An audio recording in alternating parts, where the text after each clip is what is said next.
트위터가 진짜 언론입니다. 새누리당. 난 새누리당을 보면은 참 저 사람들이 사람들인가 싶은 생각도 좀 들고요. 유승민 공천을 지금 안 해주고 있잖아요. 네, 미룰수록. 오류 이러고 있죠. 보통 이제 언론은 어떻게 표현하냐면 이한구하고 김무성이 서로 미루게 하고 있다라고 표현하는 부분도 있지만 너 나가주거나 불출마 선언해라고 시간 주는 거. 이한구가 얘기했어요. 네가 먼저 결정하라고 지금 했어요. 이 시간대. 예. 네가 결정하는 게 빠르다. 뭐 이런 말도 안 되는 정당이 다 있습니까? 아니 그런데 신비님 트위터에 너무 재밌는 말이 있는 거야. 그 유승민이 연락이 안 된다. 새벽에 나가서 연락이 안 된다. 그러니까 잠적설이잖아요. 그걸 보고는 신비님이 이거 이 사람 어떻게 뭐 당한 거 아니냐. 빨리 이걸 찾아봐야 된다. 막 이렇게. 그래서 신변확보를 하라고 제가 계속 했더니 리트시 많이 됐잖아요. 근데 기사가 나왔어. 뭐라고? 모처에서 확인 가능하다고. 아니 나는 갑자기 성완종 씨 생각났고요. 예, 그러니까 국정원 직원 생각났고요. 그분 그 아니 근데 그 전전날인가 예비군 훈련 끝나고 자살로 추정되는 시신이 발견됐잖아요. 예비군 훈련 끝나고. 예비군 실종됐다가. 그 생각이 갑자기 오버랩되는 거야. 막 나는. 예비군 훈련을 받다가 없어진 사람이 자살을 한 사체로 근처 건물 지하에서 발견이 됐는데 이 결박이 돼 있는 상태로 목을 메고 죽은 거예요. 이게 뒤로 손이 묶인 상태에서 이 사람이 죽었는데 자살은 절대 아니네. 아니 근데 이제 거기에 대해서는 경찰이 이건 스스로 묶을 수 있는 그 매듭의 형태다라고 하면서 자살로 인정을 몰고 가고 있는 건데 난 이 사람이 뭐 특별한 사람인가 싶은 거야. 왜 이런 일반인의 죽음이 이렇게 드러나나 하는 거부터 이상하기도 하지만 정말 자살을 할 사람이 예비군 훈련을 갔다 말고 근처 건물 지하에 들어가서 목을 메고 그것도 자기 손을 결박한 채로 죽었다. 나는 이런 류의 죽음이 본 적이 없거든. 그러니까 자기 손을 결박하고 죽을 수는 있답니다. 내가 그래요? 그건 가능하죠. 왜냐면 이제 자기 목을 혹시나 본능적으로 살라고 할까봐 그렇게 하는 경우는 있다고 하는데 이 사람은 너무 꼼꼼하게 생일 파티 준비를 앞두고 그렇게 죽는 건 이해가 안 간다고. 이거는 과도한 음모론일지 모르겠는데 뭐 망자도 계시고 그런데 이런 거 있잖아요. 역으로 생각해 보면은 그 자체가 논란을 주는 행위잖아요. 경찰이 발표가 자살일로 일부러 몰아갈 것 같으면 사람들이 막 거기에 의혹을 막 제기하고 이런 상황. 그래서 이게 어떤 그 혼란스러운 전국을 덮으려고 하는 확대되어진 사건 이렇게 보이기도 해요. 하도 이게 험난한 세상을 살고 있기 때문에 지금 워낙에 전국에 덮을 것들이 많고 뭐 그렇다 보니까 그런 것 같기도 한데 어쨌든 간에. 어머, 청아, 너 젊어지네? 명인, 오랜만이야. 하마터면 너 모르고 지날 뻔했어. 젊은 동안 미인이라서. 젊게 혈관 나이를 줄이기 위해 참 좋은 청아, 야채 따로 사서 먹었지. 그래? 청열 주스 말이야? 그렇지. 젊게 혈관 나이를 줄여주는 청아, 야채를 사서 먹었지. 고지혈 있으세요? 뒷목이 뻣뻣하세요? 피곤하세요? 변비가 있으세요? 나만의 동안미인 혈관 나이를 젊게 하는 청혈 주스 참 좋은 청아 야채 1588-6452 명인허브 홈페이지를 방문하세요. 명인이 만든 명인허브 참 좋은 청아 야채 자매품 해독 주스 참 좋은 하루 야채도 있습니다.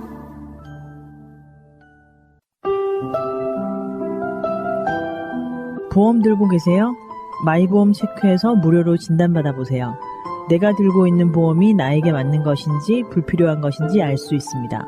1800-7917 친구 또는 인척.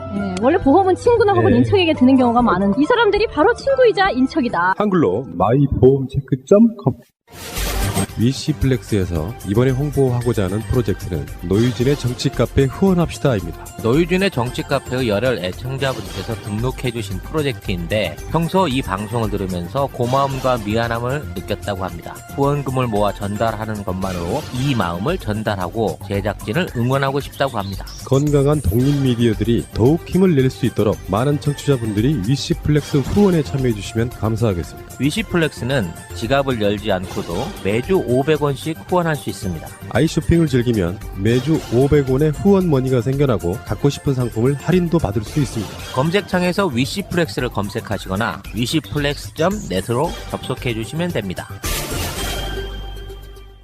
중소기업이 대기업 후원하는 것도 아니고 우리가 노유진의 정치 카페를 후원하자는 광고를 하게 되네. 법치주의를 완전히 짓밟은 거라고 봐요. 새가 날아든다의 홈페이지는 www.birdfly.co.kr birdfly.co.kr 많은 분들의 가입과 참여를 바랍니다.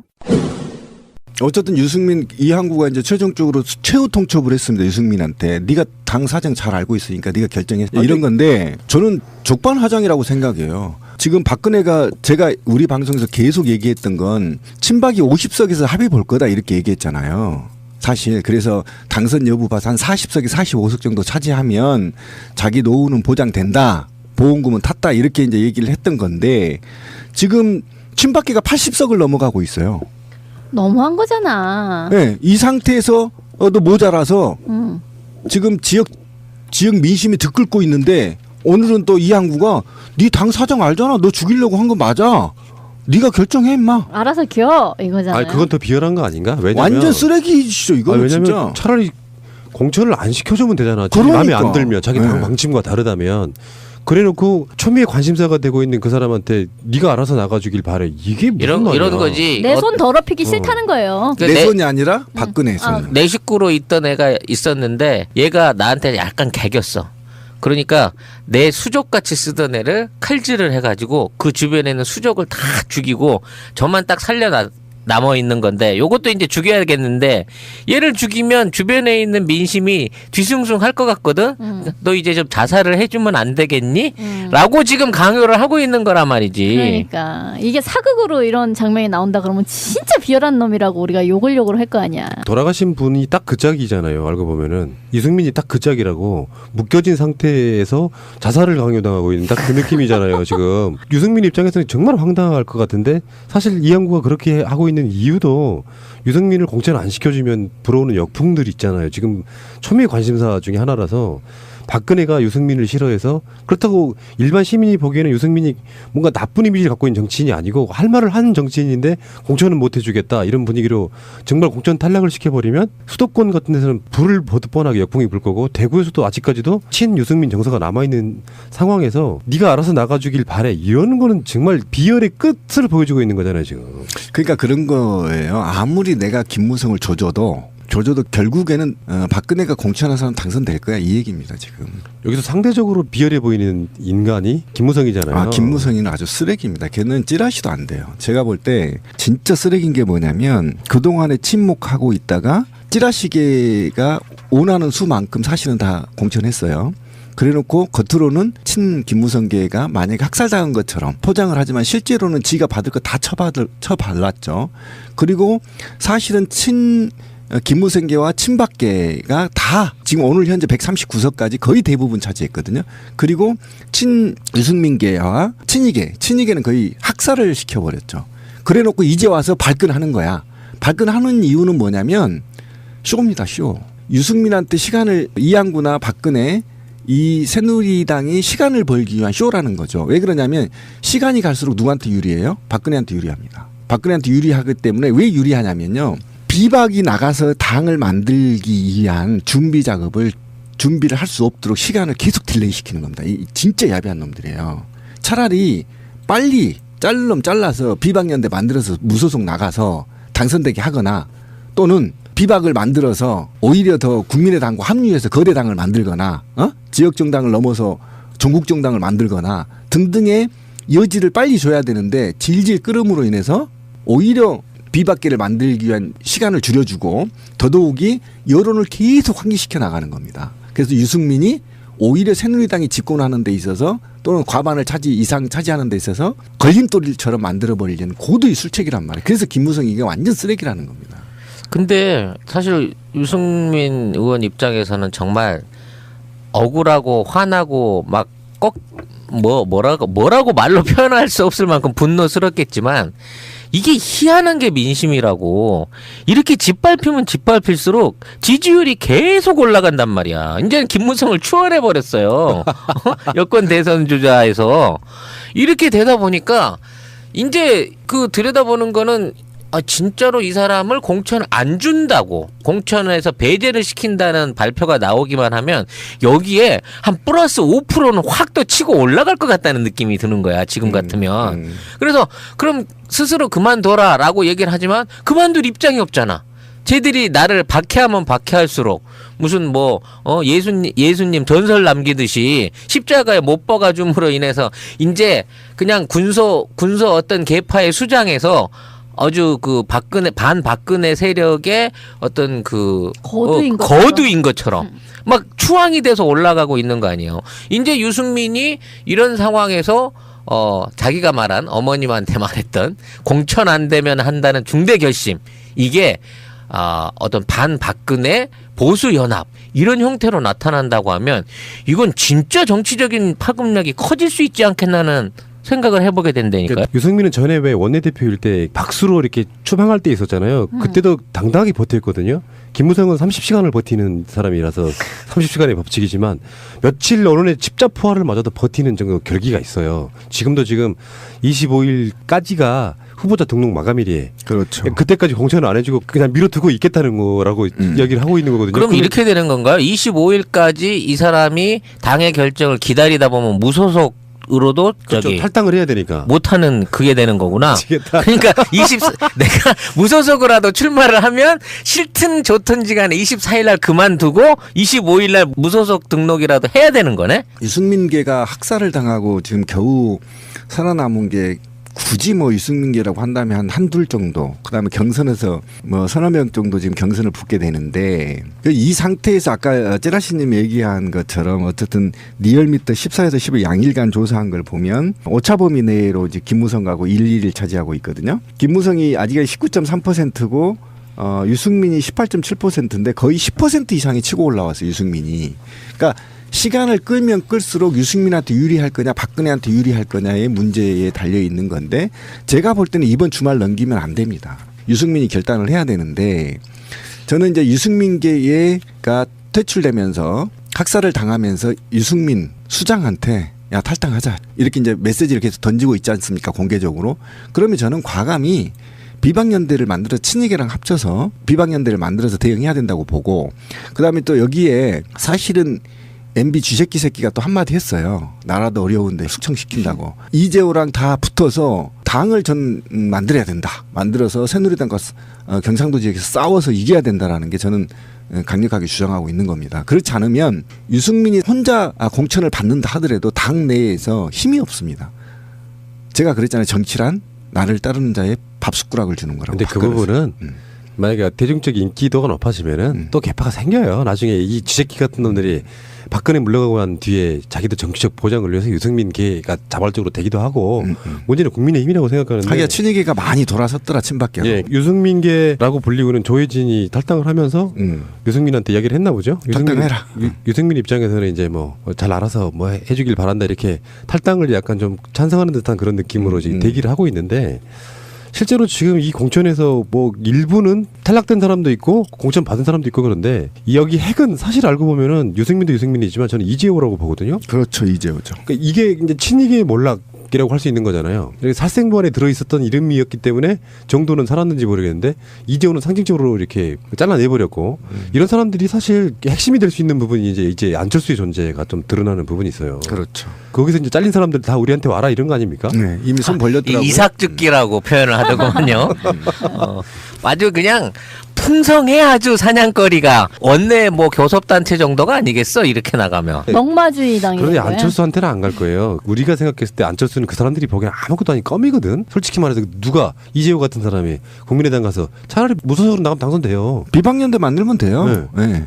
그러니까 안철수 쪽으로 가기는 힘들어요, 현실적으로. 그러니까 그러겠지. 안철수가 생각했던, 우리가 또 요구했던 새누리당 찌끄러기들 모아서 더 우측 클릭을 잡아먹으라 이렇게 했지만, 그러니까. 사실 현실적으로 불가능할 거라고 봐요. 근데 어쨌든 양당에서 유승민을 러브콜을 하는 모양이에요. 네, 서로 이제 접촉을 하는 모양인데, 어쨌든 제가 볼 때 유승민은 안 가고 비박연대 형성한 다음에 비박연대를 형성할 거고, 아니면은 참고 혼자라도 공천 받고 살아날 것인지. 아니 근데 관전 포인트는 이거네요. 25일까지 이미 이 새누리당 입장에서는 안 주겠다, 결정 안 나겠다, 너의 결정에 맡기겠다고 했으니. 예상이에요, 예상이에요. 그렇게 아니 근데 그렇게 몰고 갈 것 같은데 뭐 분위기가. 주말에는 아마 결정해야 될 거예요. 그 마지막까지 이렇게 몰고 나갔는데, 마지막까지 초읽기까지 몰릴 때까지 딱 버텨서 24일 날 딱 탈당을 하고 무소속으로 25일 날 등록을 하게 된다고 하면 오히려 새누리 입장에서는 그게 더 여파가 크지 않겠느냐 이거지. 그러니까 지금은 언론의 사정권 안에 지금 유일하게 바라보고 있는 게 유승민이에요. 그렇다 보니까 어떤 행보를 취해도 이게 이슈가 될 수밖에 없는 상황이라서 박근혜가 이상한 고집 부리다가 지금 자기 꾀에 자기가 넘어지고 있는 그런 형세거든요. 그러니까 야당이 공천을 아무리 잘못했다라고 느낌이 들어도 비교할 수 없을 만큼 이상한 공천을 하고 있는 거예요. 숫자로만 보면은 벌써 기존에 있던 30-40명도 안 된다는 친박계가 지금 비박계의 배 이상 정도의 공천을 받고 있다 그러면 이건 공천이 아닙니다. 제가 세보니까요 80명 넘어요 지금. 그래서 오죽했으면 공천이라고 부르지 않고 박천이라고 부르잖아요. 이미 친박계 그 후보들이 48% 그러니까 거의 50%에 육박하는 수준이고 이게 이제 어떤 그 중도계를 이렇게 파헤치게 되면 이거 빼놓게 되면 중도계에 있는 의원 한 15을 빼놓게 되면 실질적으로는 7대3 정도로 압도적인 친박계 의원들을 배치를 전면에 후보들을 배치를 했다는 얘기거든요. 거기다가 하나 플러스가 있죠. 당선이 굉장히 유력한 곳에 그렇지. 지역적으로도 그렇지. 그쪽에는 더 친박이 더 들어갔을 거고 그러면 훨씬 더 차이가 날 수도 있어요. 예를 들면 호남권 같은 데 공천 받았는데 이 사람이 친박일 가능성은 내가 보기에는 없거든요. 그러니까 이제 TK잖아요. 그래서 TK에서 이제 2석만 빼고 다 먹어버린 거 아닙니까? 그리고 나머지 2석은 또 경선이에요. 김상훈과 윤두선 여기 진박이죠. 오리지널 윤두선이. 그러니까 곽상도와 배영식 붙여놨는데 곽상도가 또 진박이고 배영식이 또 친 유승민계인데 어쨌든 이렇게 붙여놔버리면 결정적으로는 지들이 부정선거를 하든 어쨌든 진박들이 당선된다고 봐야 되는 거예요. 그러니까 그렇게 되면 유승민계는 한두 명 살고 다 죽는 겁니다. 네. 근데 여기서 이제 대구 시민들의 지금 심정을 그대로 대변하는 어떤 트윗 같은 걸 보게 되면 대구에 전통적으로 있던 3, 4선 의원들이 싹 죽었다는 거예요. 그리고 다 초선으로 바뀐다는 거야 이번에. 대폭 물갈이네요. 그러니까 이걸 물갈이라고 봐야 되느냐라는 거죠. 대구라는 지역에 항정해서 그동안 3선 4선을 해왔던 일 잘하고 있던 의원들을 아무 이유 없이 쳐내버리고 공천 학살. 낙하산을 타고 내려온 듣보잡인 애들이 와가지고 이 지역구 의원으로 내려왔을 때 앞으로 대구 정치가 또 그 사람들을 통한 어떤 그동안 지켜왔던 대구를 위한 어떤 이제 기득권 수호라든지 어떤 그 지역에 해줄 수 있었던 지역에서 오고 있던 그동안의 특혜들이 고스란히 이어질 수 있을 것인가에 대해서 불안해한다는 거예요. 그렇잖아. 뭐 몇십 년 동안 있던 애가 토박이가 없어져 버리고 한 번도 본 적이 없는 애가 와갖고 그냥 내 후보네 하고 지역구에 오니까 이런 애를 믿고 찍기가 불안해진다는 거예요. 그런 와중에 진짜 3선 4선 했던 그 사람들이 돌아와갖고 나 무소속입니다. 저 찍어주세요. 라고 호소하게 되면 지금 박근혜가 생각했던 그 낙하산들의 당선이 무조건 대구라고 해서 100% 유력하다 이렇게 볼 수 없는 입장이 돼가고 있는 거예요. 그 대구 분들이 여론조사만 보면은 대구 분들은 이미 박근혜로부터 민심이 돌아섰다고 보는 게 맞아요. 그렇지. 유승민이 그렇게 학살에 가까운 수준의 난도질을 당하고 있지만 유승민이 계속 앞서고 있다는 거 아닙니까? 무소속으로 나오다 찍겠다는 거 아니에요. 그러면 이미 박근혜는 박정희가 아니었다 그러면 이미 탄핵당하고 또 남았을 사람이고 이 사람 지금 뭐 창조경제혁신센터나 뭐네 해가지고 대구 갔다가 야 너 대구만 가 그러니까 자기 또 친박들이 많이 있다는 부산에도 내려가가지고 또 선거운동하고 돌아다니고 있어요. 자기는 경제를 살리기 위해서 그러고 있다 그러는데 정말 개념이 없는 건지 비열한 건지는 정확히 모르겠습니다만 정말 그 이번에 그 젊은 친구들 하는 소외방송에서도 그런 얘기가 나와요. 노무현 때 같으면은 탄핵도 수십 번 당했을 짓거리 하고 있는 거 아닙니까? 자기가 부산에 내려갖고 가는 지역들마다 다 친박들이랑 연관이 있는 지역에 가요. 그래놓고 자기는 경제 살리고 있다 지금 대통령 열심히 하고 있는데 무슨 선거운동이냐고 청와대 대변이 목을 메어서 막 눈물이 글썽글썽해서 막 항변하고 그러고 정말 아유 씨. 그러니까 어쨌든 이 전쟁에서 새누리당 내부에 박근혜가 4월 13일 이후에 레임덕에 가는 거냐 아니면 권력을 사실상 빼앗기고 대선 체제로 들어갈 거냐 그리고 그동안에 폭정들을 어떻게 지키느냐의 관건이기 때문에 사실은 어떻게 보면 저는 박근혜는 몸부림을 치고 있다 이렇게 봐야 되는 거고 제가 정말 싸가지 없고 건방지다고 하는 것은 김무성과 유승민계라는 겁니다. 비박계 이재호랑. 우리 방송에서 수없이 김무성이 처받아야 할 때 무릎 꿇고 유승민이 박아야 될 때 안 박고 이재호 덤벼야 될 때 안 덤벼서 지금 이 모양이 됐다. 제가 볼 때는 지금 공포정치의 극치를 향해 달리고 있거든요. 이재호도 쫄았다. 유승민도 쫄았다. 쓰레기들. 김무성도 쫄았다. 지금 김무성이 결국 해봐야 10석도 못 챙겼어. 지만 지들이 손 잡고 70석이 넘었거든. 원래 진박이 한 25석 정도 되고요. 범친박 합치면 한 45석 정도 됐거든. 그럼 157석에서 거의 대부분이 비박이라고. 그러면 지들이 뭉쳐가지고 저항을 했었어야 돼. 그런데 이제 공천 학살 당하고 나서 무소속으로 나가 있다고? 난 이해를 못하겠어, 이 아이들을. 지금 보니까 국정원에 공작이 시작됐다고 보여지는 게 그럼 지금 새누리당 사업에요. 어버이연합이 몰려가서 김무성 사퇴하라고 지금 데모를 하고 있는데 하고 있는데요. 이걸 줘놓고 여기서 이제 다시 찌르는구나. 그 들고 있는 피켓의 내용을 보니까 이런 거예요. 2013년 기자 성추행 사건 김무성 즉각 사퇴하라. 맞아요. 공천 싸움 집안 싸움 새누리당 각성하라. 각종 비리 연루 김무성은 즉각 사퇴하라. 이런 식으로 김무성이 30시간 버티기 하고 있잖아요. 그걸 못 참고 또 요원들을 투입하시는 거죠. 아바타 요원들 있잖아요. 투입해서 김무성 사퇴하라고 데모를 하고 있는. 근데 그러니까 이 싸움에 이게 얼마나, 그러니까 정치라는 게 얼마나 모략이 판치냐면 지금 국민들이 여론이 새누리당의 공천 학살이 박근혜가 개입돼 있다. 안철수도 지금 기자회견까지 해버렸거든요. 그러니까 안철수가 이건 박근혜 학살이다 이렇게까지 얘기할 정도로 국민적 정서가 지금 매우 안 좋은 상태입니다. TK에서도 쥐가 뭔데 저렇게 학살하냐, 지역 일꾼 뽑겠다는데 이러면서 이제 지역에서 반발을 하다 보니까 이걸 잠재워야 되거든요.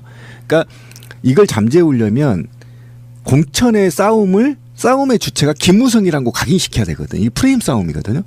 그럼 이 사람들이 집회하고 보수 언론들이 다뤄주고 이렇게 때려주면 김무성이 이 갈등의 축이 돼버리는 것처럼 이미지를 더 씌우려고 하는 거라고. 이건 정말 고도의 모략이거든요. 그러니까 김무성이 내가 볼 때는 이 당할 수도 있어요.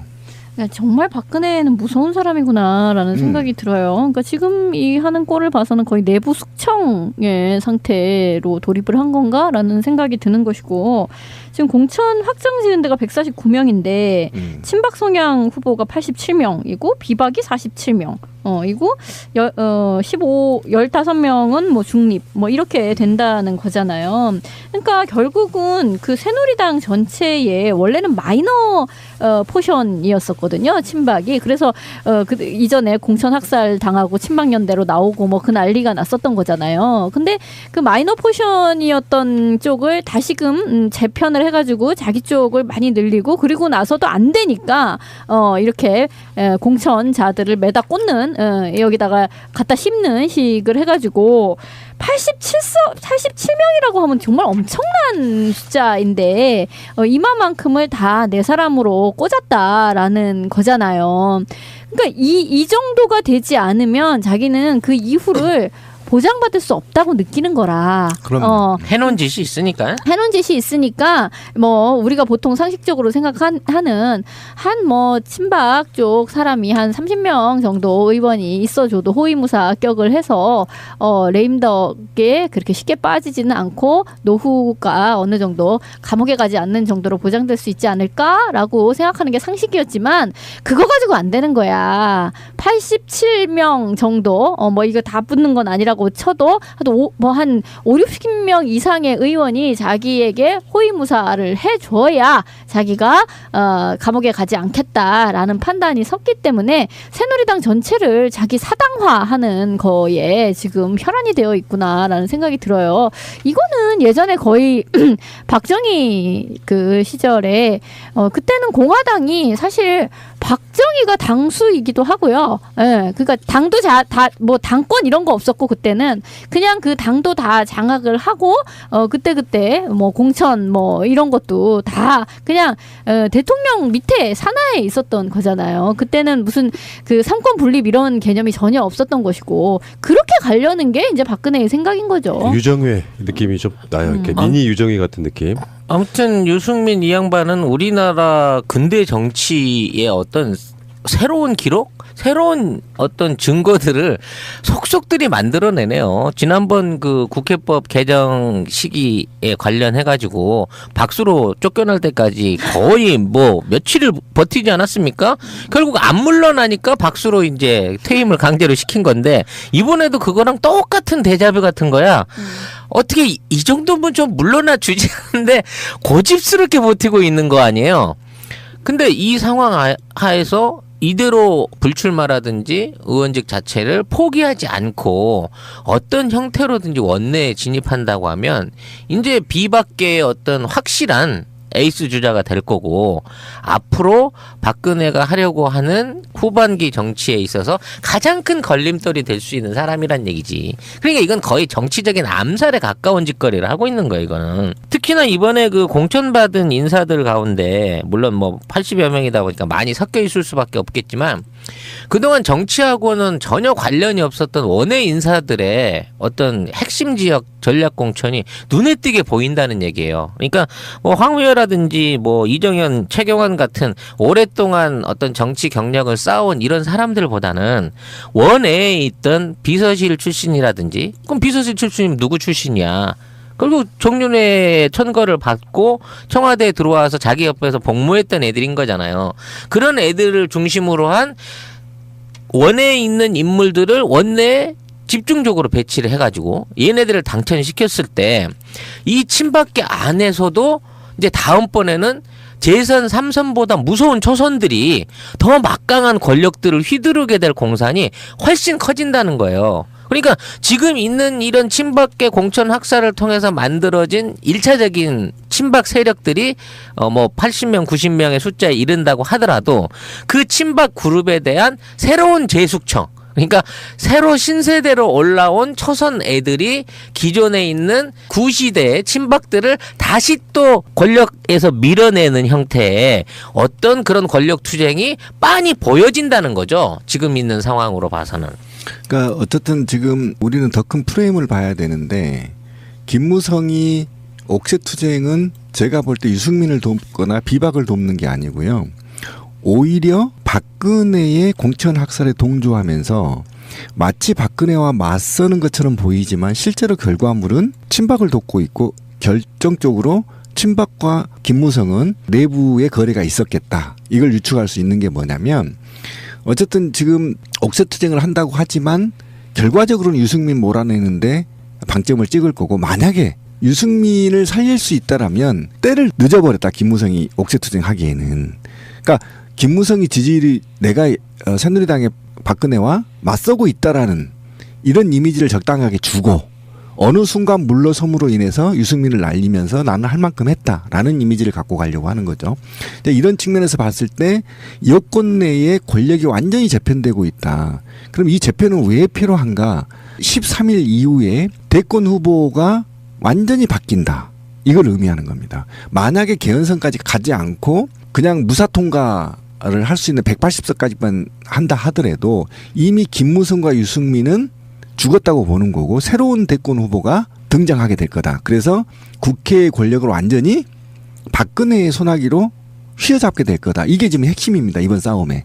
그러니까 이거에 대해서 누구도 박근혜와 친박계는 양보할 수 없는 싸움이고 이건 사활을 건 싸움이기 때문에 유승민과 기타 등등은 제가 볼 때 제거될 거다. 지금 이제 여기서 보여지는 그 방점을 또 하나 봐야 될 게 뭐냐면 김무성이 지금 이제 최고위를 말하자면 승인을 안 하고 버티고 있잖아요. 옥새투쟁이니까. 네, 근데 사실 최고위 입장에서는 3명만 있으면 된대요. 최고위원 중에. 3명만 나와가지고 나머지 의원들하고 가결을 해버리면 이 가결을 할 수 있는 충분한 절차상의 준비는 마련이 돼 있다는 겁니다. 근데 이거를 이제 강행해가지고 하면 김무성이가 어느 정도 면죄부를 받을 텐데 30시간을 못 버티고 나와서 이것마저도 추인을 하고 통과를 시켜버린다 그러면 정말 김무성은 말 그대로 그냥 배알 없는 인간으로 추락을 하게 되는 거고 그나마 난 좀 버텼으니까 그래도 이번 학살에서 난 최후까지 저행했다는 핑계를 만들어내기 위해서는 지금 하고 있는 옥새투쟁 이나마 잘 마무리를 지어서 새누리 자체가 요걸 좀 변칙적인 방법으로 마치 뭔가 좀 부정한 방법으로 통과시키는 것 같은 모양새를 만들어준다고 하면 그나마 김무성은 좀 얻는 게 있을 것이다라는 걸 보게 되는 거고요. 지금 뭐 이런 사태가 있게 만든 또 가장 중요한 인물 하나가 윤상현 아니겠습니까? 근데 희한한 건 말이죠. 윤상현의 지역구에다가 아직도 공천을 안 했다는 거예요. 그러니까 윤상현을 공천에서 배제한다라고 얘기는 해놨지만 윤상현 지역구에 그럼 대체자로 누구를 꼽겠다 하는 거를 안 정하고 있다는 겁니다. 이거는 준비할 수 있는 시간을 뺏는 아까 그 신비님이 말씀하시는 고도의 스킬을 발휘함과 동시에 별로 사이즈가 안 되는 애를 윤상현 지역구에다가 나중에 공천을 함으로 인해서 윤상현이 스스로 나중에라도 무소속으로 출마를 해가지고 거기에 돌아올 수 있는 그 개구멍을 뚫어주는 뭐 이런 수의 꼼수가 아닌가 하는 의심을 또 받고 있다는 거죠. 공천을 안 할 그렇게 수도 할 있고요. 겁니다. 공천 안 하고 살아오게 만들 겁니다. 왜 그러냐면 윤상현이 현재 원우철과 박근혜에 가장 가까이 있는 사람이거든요. 반드시 살려줘야만 할 이유가 있어요. 그래서 아마 그럴 가능성이 매우 높아요. 공천하지 않고 무소속으로 살아서 돌아오게 만들려고 하는 공작이 있는 거고. 그러면 또 윤상현은 자기도 공천 학살을 당했지만 스스로 험지에서 스스로 살아 돌아왔다고 또 정치적 이력으로 내세울 거 아니야. 아니면 그렇지 않아도 이제 보궐에 내보내서 또 당선될 수도 있고 어쨌든 그거는 뭐 여유가 있으니까. 왜 그러냐면 지금 거의 뭐 70% 이상을 친박계로 공천을 한 이상 이미 제가 볼 때는 지금 상태에서도 박근혜는 할 일 다 했다. 저는 이렇게 봐요. 이제 꽃놀이표만 뽑지도 남아. 않았는데 네. 이제 가슴을 쓸어내리면서 됐어. 유승민 저 새끼만 죽여. 그렇죠. 그런데 사실은 그 이항구가 결단을 내려라. 이 말은 대구 구민과 대구 구민한테 경고하는 겁니다. 감히 박근혜가. 사실은 우리 공주는 이미 유승민을 살려줄 마음이 없다. 그러니 우리 공주의 손에 피 묻히지 말고 내 손에 피 묻히지 말고 유승민 스스로 나가라. 그렇지. 이렇게 지금 얘기하는 겁니다. 그거는 유승민한테 얘기한 게 아니에요. TK 국민들한테 얘기한 겁니다. 나는 버렸기 때문에 당신들이 선택해라. 유승민을 선택하든 박근혜를 선택하든 이렇게 협박을 하고 있는 거거든요. 그러니까 정말 무서운 거고 박근혜가 얼마만큼 지금 자신이 이후에 퇴임 이후에 또는 내임덕 이후에 당할 것을 이미 고려해서 포진했다. 그리고 이걸 막을 길이 제가 볼 때는 없다. 박근혜가 이길 가능성이 매우 높다. 저는 이렇게 봐요. 여보, 우리도 차 한 대 사자. 휴가철에 놀러 한번 제대로 못 갔어. 우리가 돈이 어딨냐? 그리고 딜러들 믿기도 힘들고 말이야. 이번에 새날에서 광고하는 중고차 이야기 한번 가보자. 중고차 이야기? 허위 매물 없는 200% 품질 보증제를 실시하는 곳이래요. 중고차 이야기를 검색하세요. 1666에 8546 나는 중고차 이야기에 차 팔러 가야지. 중고차 이야기 홈페이지가 개설됐습니다. 한글로 중고차 이야기.com 중고차 이야기 홈페이지 개설 이벤트. 첫 번째, 6개월 5,000km까지 성능 보증 실시. 두 번째, 2채널 블랙박스 또는 후방 카메라도 장착된 내비게이션 중에 하나를 무상 장착해드립니다. 자네는 술 먹고 어떻게 푸나? 나야 해장술로 풀지. 그러지 말고 고려 생활 건강 술술 풀리고로 풀어보지 그래. 에이, 숙취 해소제가 다르면 얼마나 다르겠나? 이거 왜 이러실까? 연세대에서 임상시험으로 검증됐고 물확해지에 논문도 등재된 제품이라고. 허허, 그러니까 고려 생활 건강 술술 풀리고를 먹으면 숙취 해소가 확실하다 이 말이지. 말해서 못하겠나. 고려 생활 건강 술술 풀리고를 검색해봐. 그것도 귀찮으면 전화 1688-3783으로 전화해봐. 이 험한 세상에 술 없이 어떻게 사나 했더니 고려 생활 건강 술술 풀리고가 있었네. 술 먹으러 가자. 예. 자, 건배. 진미 냉면 좋아해? 네, 정말 좋아해요. 어느 냉면 좋아하세요? 저는 평양식 냉면. 난 함흥식 냉면. 혹시 설원냉면이라고 들어봤나? 강원도 영월에서 시작해서 현재 강원도와 충청권을 휩쓸고 있는 냉면이라는데. 아, 이름부터 시원하다. 설원냉면. 눈꽃의 원조라는 뜻이래. 그런데 고기는 없나? 왜 없겠어. 푸짐보쌈이라고 냉면만큼 잘 나가는 메뉴가 있지. 홈페이지 가봐봐. 가맹점 관리가 기가 막히네. 여기는 성공하겠다. 아이스해피.com 시원해서 행복한 냉면. 1644-8781 설원냉면. 맛있는 겨울 메뉴 육개장도 있습니다.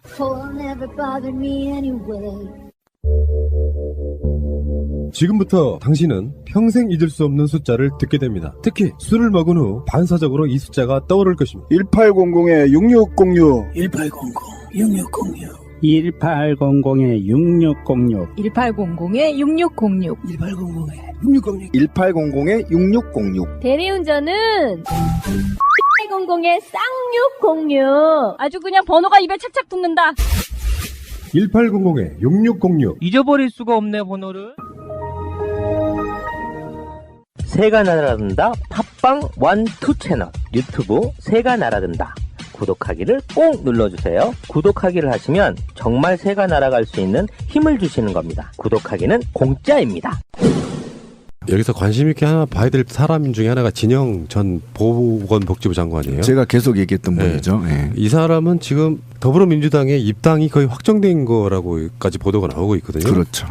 이렇게 되면은 이게 이제 재밌어지는, 유승민 하나만 되면은 이렇게 깔아뭉개면 되는데, 그게 이제 삐져 나와서 박근혜의 그런 식이었던, 아까 진빈님 표현한 것처럼 무서운 사람이다 했지만 사실은 자기 발목을 자기가 잡게 되는 이런 선거가 되지도 않을까라고 기대를 좀 해봐요. 그러니까 같은 새누리당 지지자지만 박근혜 너무하네라고 할 수 있는 사람들 꽤 많을 거 아닙니까? 그런 사람들이 모아져서 실제로 새누리당이 대표하는 어떤 그림도 한번 그려보고 싶은데 희망이 있다, 뭐 이런 거예요. 근데 저는 이제 진영에 대해서는 조금 개인적으로, 제가 아시는 분이 거기 지역위원장으로 계셔서 오늘 계속 통화를 했는데. 지금 전화하실 수 있나요? 아니요, 통화를 해보려고 안 받아요. 안 받는데 이분이 이제 고향이 전북이거든요. 전북이고 김종인 대표랑 고향이 비슷해요. 그래서 이제 그런 얘기들을 해 오는데, 제가 볼 때는 진영이 만약에 새누리당 아니면 용산에서 떨어져요. 네, 그렇게 용산에서 압도적으로 이기질 않아요. 그 지역이 새누리당 성향이 매우 강한 지역입니다. 일부 지역이. 그러니까 용산은요, 뭐 동부이촌동이라든가 서빙고동이라든가 한남동, 뭐 이쪽은 새누리당을 많이 찍죠. 그렇죠. 예, 근데 약간 이제 그렇지 않은 동네가 있어요. 예, 후암동이라든가 그렇죠. 뭐 해방촌, 또 저쪽 마포 쪽으로 붙어 있는 이제 그런 쪽은 새누리당을 잘 안 찍죠. 그래서 삐등삐등한데 최근에는 새누리당이 많이 됐어요. 어쨌든 그런 거를 종합적으로 검토해 볼 때 제가 볼 땐 진영 의원은 저기 이후에 좀 행보를 했으면 좋겠다. 오히려 더 민주로 와가지고 더 민주를 우측으로 갖고 가느니 차라리 저쪽에서 붙어서 친이게 이제 유승민이 결단을 내리면 그쪽의 보수층, 새로운 보수층, 그러니까 찌라시 같은 그런 의원들 말고 또 무식한 새끼들, 막말 김진태나 뭐 이런 놈들이 무슨 국회의원입니까? 친박들, 쓰레기 같은 놈들 다 제껴버리고 실제 유승민 같은 건전한 보수층의 당을 새로 만드는 게 저는 맞다라고 봐요. 차라리 이쪽으로 와가지고 분란을 일으키니 차라리 그쪽으로 가거나 국민의당으로 가서 차라리 건전한 보수층의 정치의 형태를 만들고, 그리고 새누리당이 그렇게 된다면 진영과 좀 건전한 보수들이 나와서 유승민과 함께 정말 건전한 보수로 당을 만들어 준다면 새누리당 무슨 당이 된지 아세요? 친일, 친미, 독재당이 돼버려요. 그러니까 그런 식으로 만들어서 가는 게 저는 당선이 맞는 거고, 이쪽으로 와서 또 분란이 일어나거든요. 그러니까 그런 측면에서 진영 의원 같은 경우는 유승민 이후에 좀 결정했으면 좋겠다. 근데 이제 지금 뭐 말이 나왔으니 말인데요. 합리적 보수를 표방하는 사람들, 일테면 지금 뭐 유승민이 됐든 진영이 됐든 새누리당 내부에 있었지만 정말 저 사람들하고는 어떻게 할 수가 없다라고 생각이 되는, 너무나 비상식적이고 거의 왕조 정치 비슷한 짓거리를 하려고 하는 사람들하고는 같이 뭔가를 할 수 없다라고 하는 이 사람들의 앞으로의 행보는 어떻게 돼야 되는가를 생각을 해보면, 원래는 국민의당이 출범을 할 적에 이쪽을 상당 부분 흡수하고 또 약간 또 더불어민주당이나 이쪽에 뭐 호남계 뭐 등등 해가지고 그쪽을 흡수하고 이렇게 해서 천하를 3분할 하겠다라는 게 원래의 포부였었어요. 그런데 김종인 대표가 온 이후에 사실은 국민의당이 굉장히 쫄망하는 분위기가 된 거죠. 근데 그 쫄망에 사실 김종인 대표가 혁혁한 공헌을 세우고 있는 거예요. 일테면 나는 니네의 존재 인정 안 하겠다라는 것이고, 안철수만 빼고 다 오든가라는 식으로 이렇게 낚시질을 한다든가 뭐 이런 식으로 해가지고 이렇게 절대 자기들끼리의 그러니까 뭐 이렇게 당대당 뭐 이런 것은 없고 국민의당을 말려 죽여겠다라는 것이 김종인의 어떤 그 정책이었어요. 근데 그 사람이, 그러니까 김종인이 복심으로 가지고 있는 게 뭐냐면 이런 거죠. 국민의당이 처음에 이야기한 합리적 보수라고 이야기되는 그 세력을 우리가 가져가겠다라는 거야. 합리적 보수, 진영 지금 그래서 이제 진영을 잘 가져왔다라고 이제 생각을 하겠죠. 그리고 사실 표창원 같은 사람도 정확히 말하면 합리적 보수에 들어가는 사람이에요. 그리고 김종인도 스스로를 그렇게 생각을 하는 것이고 해서 정청래를 날릴 지연정 일테면 이렇게 이미지적으로 좀 강성으로 보인다든가 약간 진보적으로 보이는 사람들은 대충 쳐내고 자기들이 경제에 유능하며 합리적이고 건전 보수인 쪽에 그 가운데 토막을 먹겠다라는 거야. 그게 김종인의 생각인 거죠. 정확히 말하면. 그런 입장에서 그러니까 그거 원래 국민의당이 하려던 거였는데 그건 됐고 그건 찌그러져. 그건 없어. 이제 그건 내가 다 밟았어. 이제 이런 개념인 거고요. 이렇게 되었을 적에 앞으로 새누리당으로부터 사실 이런 식으로 넘어올 만한 사람들이 더 있을 수 있다라고 보는 거예요. 이재호 같은 사람은 어떻게 될까? 생각을 해보면 그러니까 이재호는 친이계이고 뭐 그런데 그 최근에 굉장히 입지가 많이 좁아졌던 거잖아요. 근데 그 사람도 어떤 식으로든 뭔가 선택을 해야 되지 않어?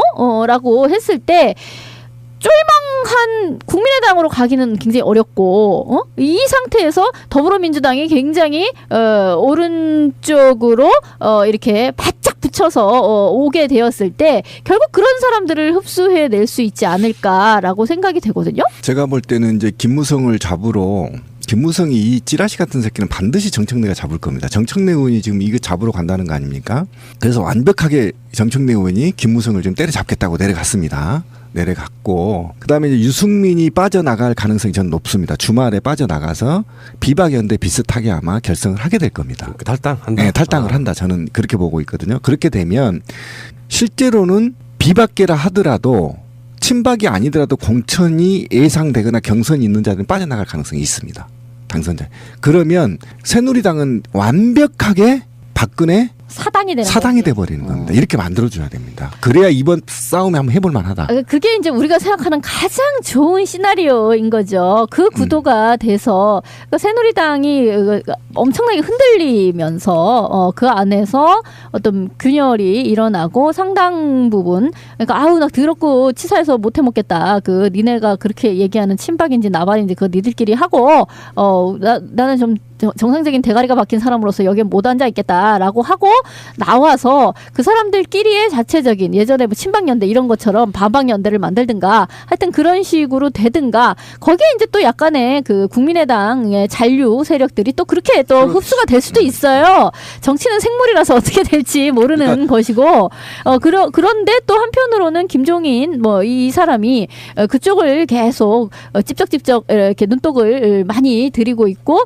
나는 유능한 경제 정당, 수권 정당으로서 앞으로 프레임을 가져갈 것이고 그런 입장에서 이제 문재인을 이렇게 세워서 대통령을 만들거나 아니면 자기가 자기 내부에서 당권을 잡겠다라는 것이 김종인의 생각이기 때문에 이 사람들의 또 일부를 또 흡수할 수도 있는 것이죠. 그런 측면에서 봤을 때 그 길밖에 보이지 않는다. 왜 그러냐면 친이계가 그래도 꽤 지금 쟁쟁한 친구들이 있는데 이 아이들이 다 공천을 못 받았거든요.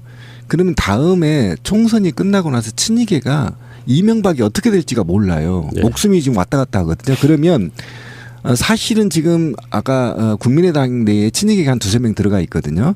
어쨌든 이런 전반적인 봤을 때 야권 재편이 일어날 수도 있겠다. 새누리당 탈당한 중심 축으로 이렇게 전반적으로 흐름을 쌓지 않으면 지금 만약에 이런 상태로 총선을 치르잖아요. 그러면 완벽하게 새누리당은 정말 친박계로만 부진될 겁니다. 왜 그러냐면 국정원이 누굴도 없겠어요. 이게 보수라는 것도 자기들 나름대로 숫자도 많고 스펙트럼도 넓고 이런데 이렇게 사당화 시켜놓고 나면 나머지 보수들이 갖고 있는 그 반발과 불만을 어떻게 그걸 해결할 거냐 이런 면에서 보면 박근혜는 결론적으로 말하면 멍청한 짓을 한 거예요. 이걸 다 아울러서 최소한 자기한테 좋은 감정은 없더라도 악한 감정 없는 사람들을 만들어놔야 오히려 퇴임이 안전판이 될 수도 있다고 생각하거든요. 그런 면에서는 박근혜가 뭔가 좀 정말로 똥볼 차고 있는 게 아닌가 이런 생각도 좀 들고 아버지처럼 피해 역사를 쌓는 거지. 네. 단기간에. 그렇죠. 그러니까 진영 같은 사람들이 이쪽으로 오냐 마느냐 하지만 이쪽에서 가는 사람도 있어요. 강봉균 씨라고 그 유명하신. 네, 맞아요. 그분은 이제 새누리당 선대위원장을 수락 거의 직전까지 와다는 거 아니에요? 세상 참 재밌다. 그쪽에 비대위원은 이쪽에 와서 지금 대표를 하고 계시고요. 완전히 뭐 그걸 뭐라 그래야 되나요? 이합 집산 뭐. 그 막 섞이면서 스펙트럼이 섞이면서 별로 구분이 좀 떨어지는 것 같은 느낌. 합종연행 그래. 자, 다음에 뉴스타파를 통해서 보도가 된 이야기이기 때문에 나경원 의원의 동작을에 출마한 나경원 의원의 딸 입학 문제도 좀 이야기를 해봐야 될 것 같습니다. 그게 이제 저 뉴스타파 이거를 이제 봤는데요. 참 묘한 이야기더라고요. 그게 지난번 선거 국면에 있었던 일이에요. 그때도 무슨 나경원 피부과 1억 원 피부과 뭐 얘기가 있고 그게 사실은 장애인인 딸을 데리고 간 거였다는 둥 뭐 이런 식의 얘기까지가 왕창 나왔었잖아요. 근데 그 와중에 있었던 일인 거라 성신여대에 그 나경원이 강연을 간 적이 있어요. 강연을 간 적이 있는데 그 강연 가고 나서 얼마 안 있어서 새로운 전형을 만들었다는 거야. 그러니까 음대인데 거기에 장애인 전형을 넣겠다라는 새로운 그 전엔 전혀 없었던 그거를 만든 거예요. 이후에도 없었어요. 그 이후엔 또 없어졌어요. 그때만 살짝 장애인 전형이 생긴 거예요. 근데 여기에 그 나경원의 딸이 지원을 한 거예요. 근데 원래 이 실기시험, 그러니까 면접 실기시험 이때는요, 자기 신상에 대해서 절대로 뭔가를 얘기를 하면 안 된답니다. 그게 어떤 오디션의 규칙이라고 해요. 근데 모든 시험의 규칙인 거예요. 그렇죠. 내가 뭐 누구다라고 하면은 그거는 내 실력으로 지금 하자는 게 아닌 거잖아요. 그러니까 그 실력 이외의 모든 것은 블라인드가 돼야 되는 거잖아요. 근데 거기에서 나경원의 딸은 우리 엄마는 무슨 대학을 나와서 뭐 어찌어찌 판사 과정을 거쳐 지금 국회의원을 하고 있는 사람이다. 이제 이렇게 얘기를 했다는 거라. 원래 그렇게 얘기하면 땡탈락 이건데 그때에 거기에 시험관으로 있던 사람은 이제 좀 지적 장애가 좀 있으니까 우리가 감안을 합세 이제 이러고 넘어갔다는 거죠. 그리고 나서 이제 음악 이렇게 드럼을 치는데 원래 그 드럼은 드럼만 치는 게 아니라 MR 그러니까 그 음악을 이제 뒤에 깔아서 반주 음악을 깔아서 해야 되는데 원래는 그거를 파일 형태로 딱 내게끔 되어 있다는 거예요. 그런데 안 갖고 왔대. 없대. 없으면 트는 기계가 플레이어를 안 갖고 온 거지. 어쨌든 그게 이제 구비가 안 된 거예요. 내가 시험을 봐야 되는데 그러면 보통의 경우에는 그럼 없이 하든가 정 못하겠으면 땡탈락 이렇게 되는 건데.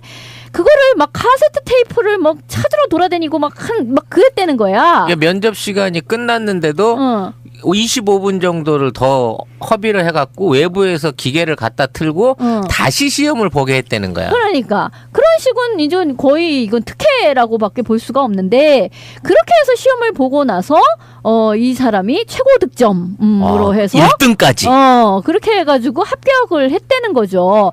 그리고 아니나 다를까 나경원이 그 동계 장애인 올림픽 있었잖아요. 스페셜 올림픽 동계. 거기에 뭘 나경원이 위원장이었잖아요. 근데 이 시험관이었던 이 사람이 거기에 음악 감독을 맡았다나?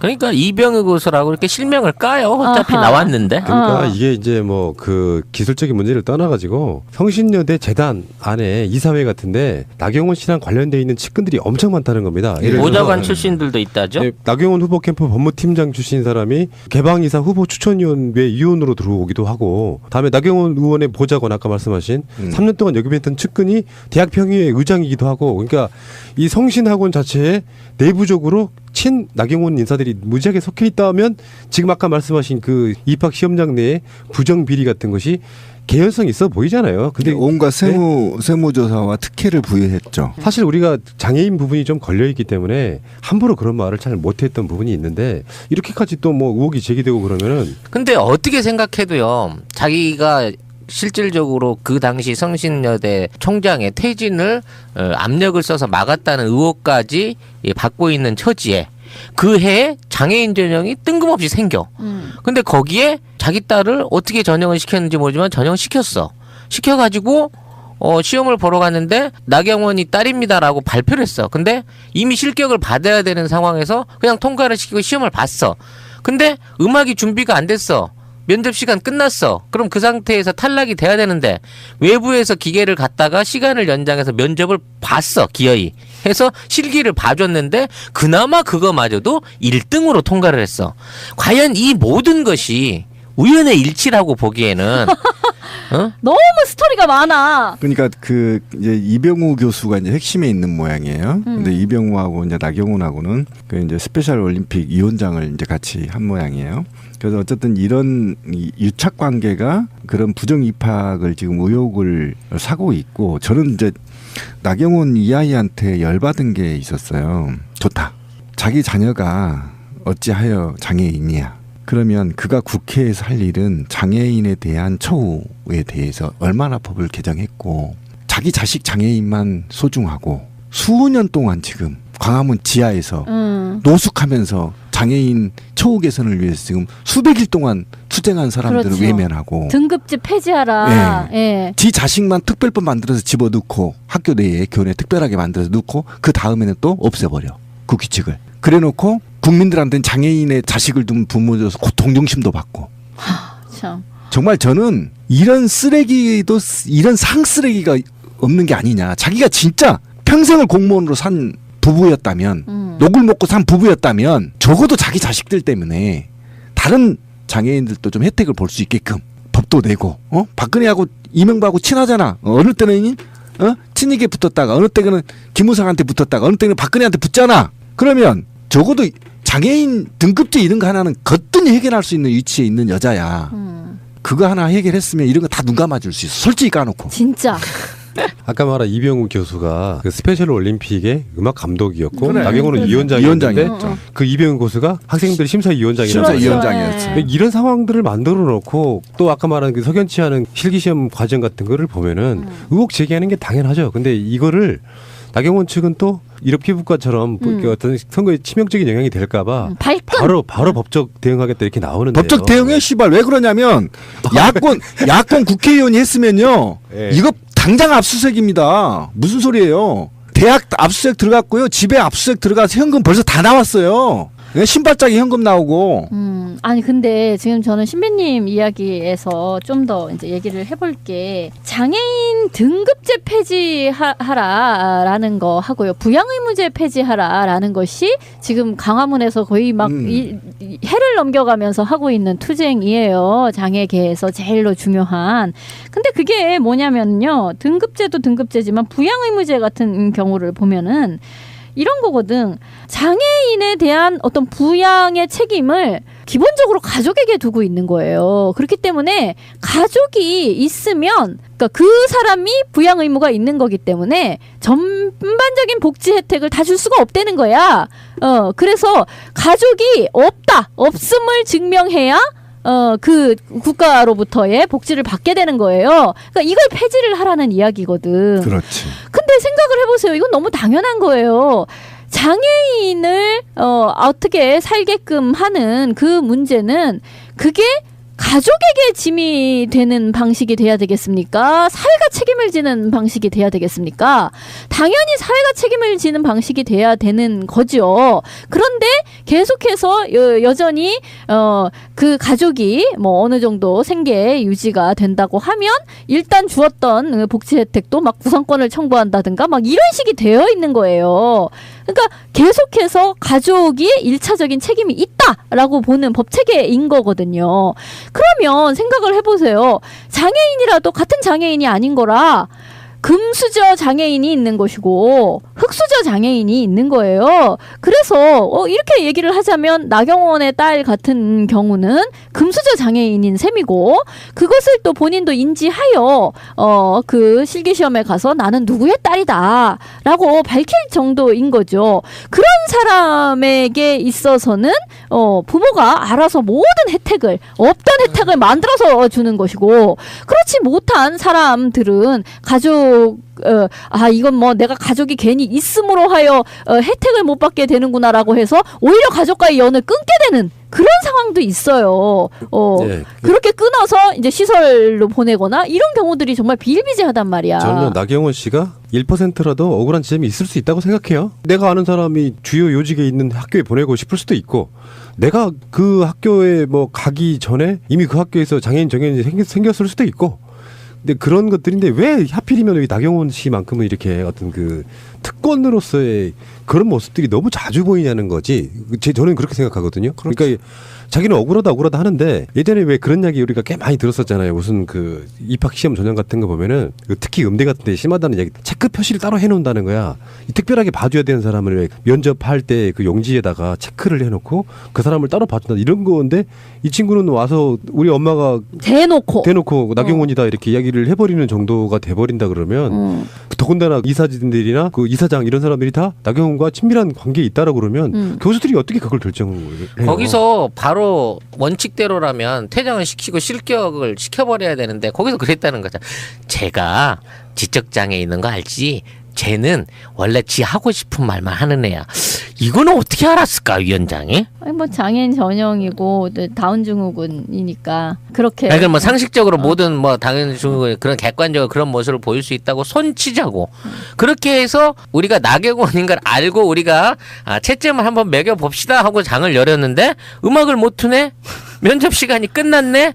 얘를 보내야 되는데 그냥 보내면 뒤끝이 찜찜하네. 그러니까 25분이 넘게 시간을 끌면서 그걸 했다는 거는 같은 시간 내에 기다리고 있을 다른 사람들을 무작정 대기시킨 거 아니야. 그 사람들의 끼친 피해나 그 사람들이 봐야 될 불이익은 뭐냐고. 그런 부분에 대해서는 아무런 이런 방구의 사과도 없이 장애인인 제 자식이 정치인의 자식이기 때문에 이런 식으로 희생돼야 됩니까 하는 감정적인 보도만 올려놓고 트위터고 뭐 기사에는 반박, 학교 측의 반박 이 기사밖에 없어. 뉴스타파에 뭐가 어떻게 보도됐는지는 오유에나 몇 개 있구만. 지금 연결해 보니까. 나경원 씨가 페이스북에 올린 글을 제가 읽어드리겠습니다. 나경원 씨 입장도 우리가 존중을 해줘야 된다고 생각해요.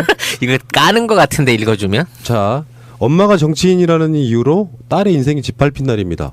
여러 차례 선거를 치르며 우리나라 선거의 고질적인 흑색 선전을 너무나 많이 경험했습니다. 비방은 이제 저 나경원에 대한 거짓과 모함을 넘어 가족에 관한 부분에 이르게 되었습니다. 더 이상 방치할 수 없다는 생각이 들었습니다. 억울함을 참는 것이 억울함을 키울 뿐이라는 것을 알게 되었습니다. 사실관계를 아무리 투명하게 해명한들 끝없이 의혹을 만들어내는 사람들 그들에게 단호하게 대처해야겠다고 결심했습니다. 법관 출신 나경원이 아니라 정치인 나경원이 아니라 아픈 아이를 둔 엄마 나경원으로서 반드시 왜곡에 대한 책임을 물을 것입니다. 이렇게 해서 밑에 쭉 더 나와 있는데요.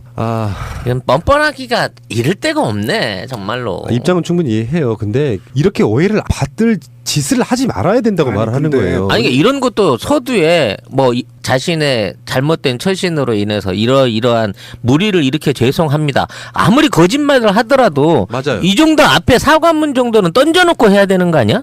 만약에 오해받게끔 했다. 이렇게 될 거면 그냥 본인의 남편도 예전에 잘못한 거 넘어갔어요 국민들이.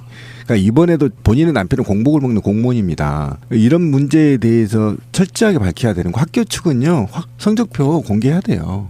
이렇게 되면 공개되고 만약에 자격이 안 됐는데 합격되거나 또는 특혜를 위해서 그때 그 한 해만 특별한 규칙을 만들어서 나경원의 자녀를 입학시켰다면 그것 또한 해명을 해야 되거든요. 어떤 해명도 하지 않고 그냥 두리뭉실하게 장애인의 자녀를 둔 부모로서 법적 대응해야 되겠다. 법으로 가면 뭐해? 지 남편이 다 대기하고 있는데. 들이뭉실이 아니에요. 이건 정확하게 피해자 코스프레를 그렇지. 하는 거죠. 적반하장인 겁니다. 그러니까 굉장히 감정적으로 내가 정치인이라는 이유만으로 장애인인 우리 딸의 인권이 인생이 이렇게까지 짓밟히다니 정말 나쁜 사람들이에요. 저 사람들. 뭐 이러고 있는 거잖아요. 그래서 자기는 장애인 봉사가 갖고 이제 안 먹혀. 고무장갑 끼고 목욕시켰어 저는? 아니 그러니까 장애인인 딸 뒤에 또 숨었어요. 또 숨은 거죠. 또 숨었어. 그러지 맙시다. 나경원 씨. 내가 정말로요 국민의 표를 먹고 사는 괜찮은 정치인이라면 자기가 측근으로 있는 자기 측근들이 대학의 이사진이나 이런 간부들로 있는 곳에 딸을 저는 안 데려간다고 생각해요. 이런 소리 듣기 싫다면. 근데 여러 가지 것들이 정황들이 뭔가 특혜를 조금이라도 받았구나라는 느낌을 주게끔 한 건 바로 당신 잘못인데 왜 자꾸 장애인 딸 뒤에 숨는지 저는 이해가 안 간다는 거죠. 그러니까 어쨌든 저는 이제 우리 방송에서 1년 전부터 정말 비박계에 대한 사랑이 남달랐어요. 저는 솔직히 우리 방송에서. 지금도 늦지 않았다. 지금 어쨌든 대구 지역의 비박계에 낙선된 후보들 산하에 있는 지방의회 단체장들이 이제 탈당 러시가 일어나고 있다고 하거든요. 그러면 저는 김무성 이하이까지 조지기 위해서 유승민이 결단을 내려야 된다.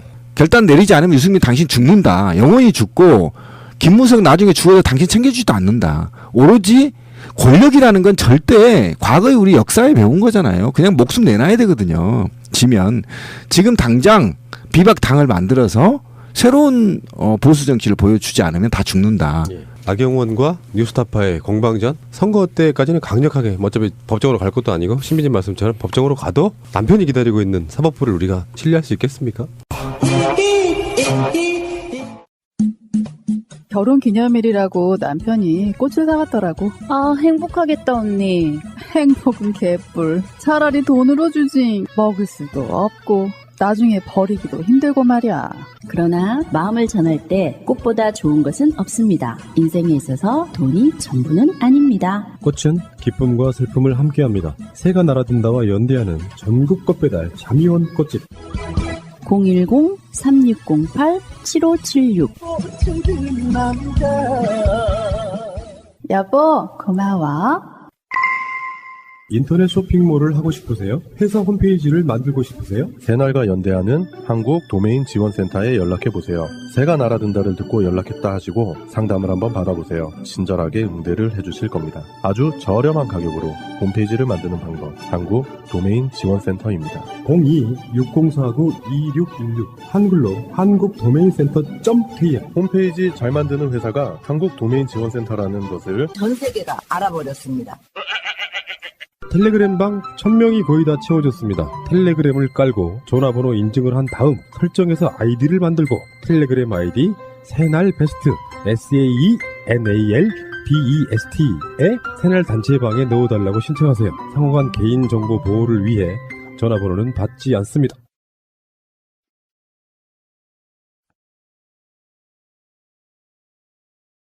풀어보지 그래. 에이, 숙취해소제가 다르면 얼마나 다르겠나? 이거 왜 이러실까? 연세대에서 임상시험으로 검증됐고 물확해지에 논문도 등재된 제품이라고. 허허, 그러니까 고려생활건강 슬슬 풀리고를 먹으면 숙취해소가 확실하다 이 말이지. 말해서 못하겠나. 고려생활건강 술술 풀리고를 검색해봐. 그것도 귀찮으면 전화 1688-3783으로 전화해봐. 이 험한 세상에 술 없이 어떻게 사나 했더니 고려생활건강 술술 풀리고가 있었네. 술 먹으러 가자. 예. 자, 건배. 진미 냉면 좋아해? 네, 정말 좋아해요. 어느 냉면 좋아하세요? 저는 평양식 냉면. 난 함흥식 냉면. 혹시 설원냉면이라고 들어봤나? 강원도 영월에서 시작해서 현재 강원도와 충청권을 휩쓸고 있는 냉면이라는데. 아, 이름부터 시원하다. 설원냉면. 눈꽃의 원조라는 뜻이래. 그런데 고기는 없나? 왜 없겠어. 푸짐보쌈이라고 냉면만큼 잘 나가는 메뉴가 있지. 홈페이지 가봐봐. 가맹점 관리가 기가 막히네. 여기는 성공하겠다. 아이스해피.com 시원해서 행복한 냉면. 1644-8781 설원냉면. 맛있는 겨울 메뉴 육개장도 있습니다.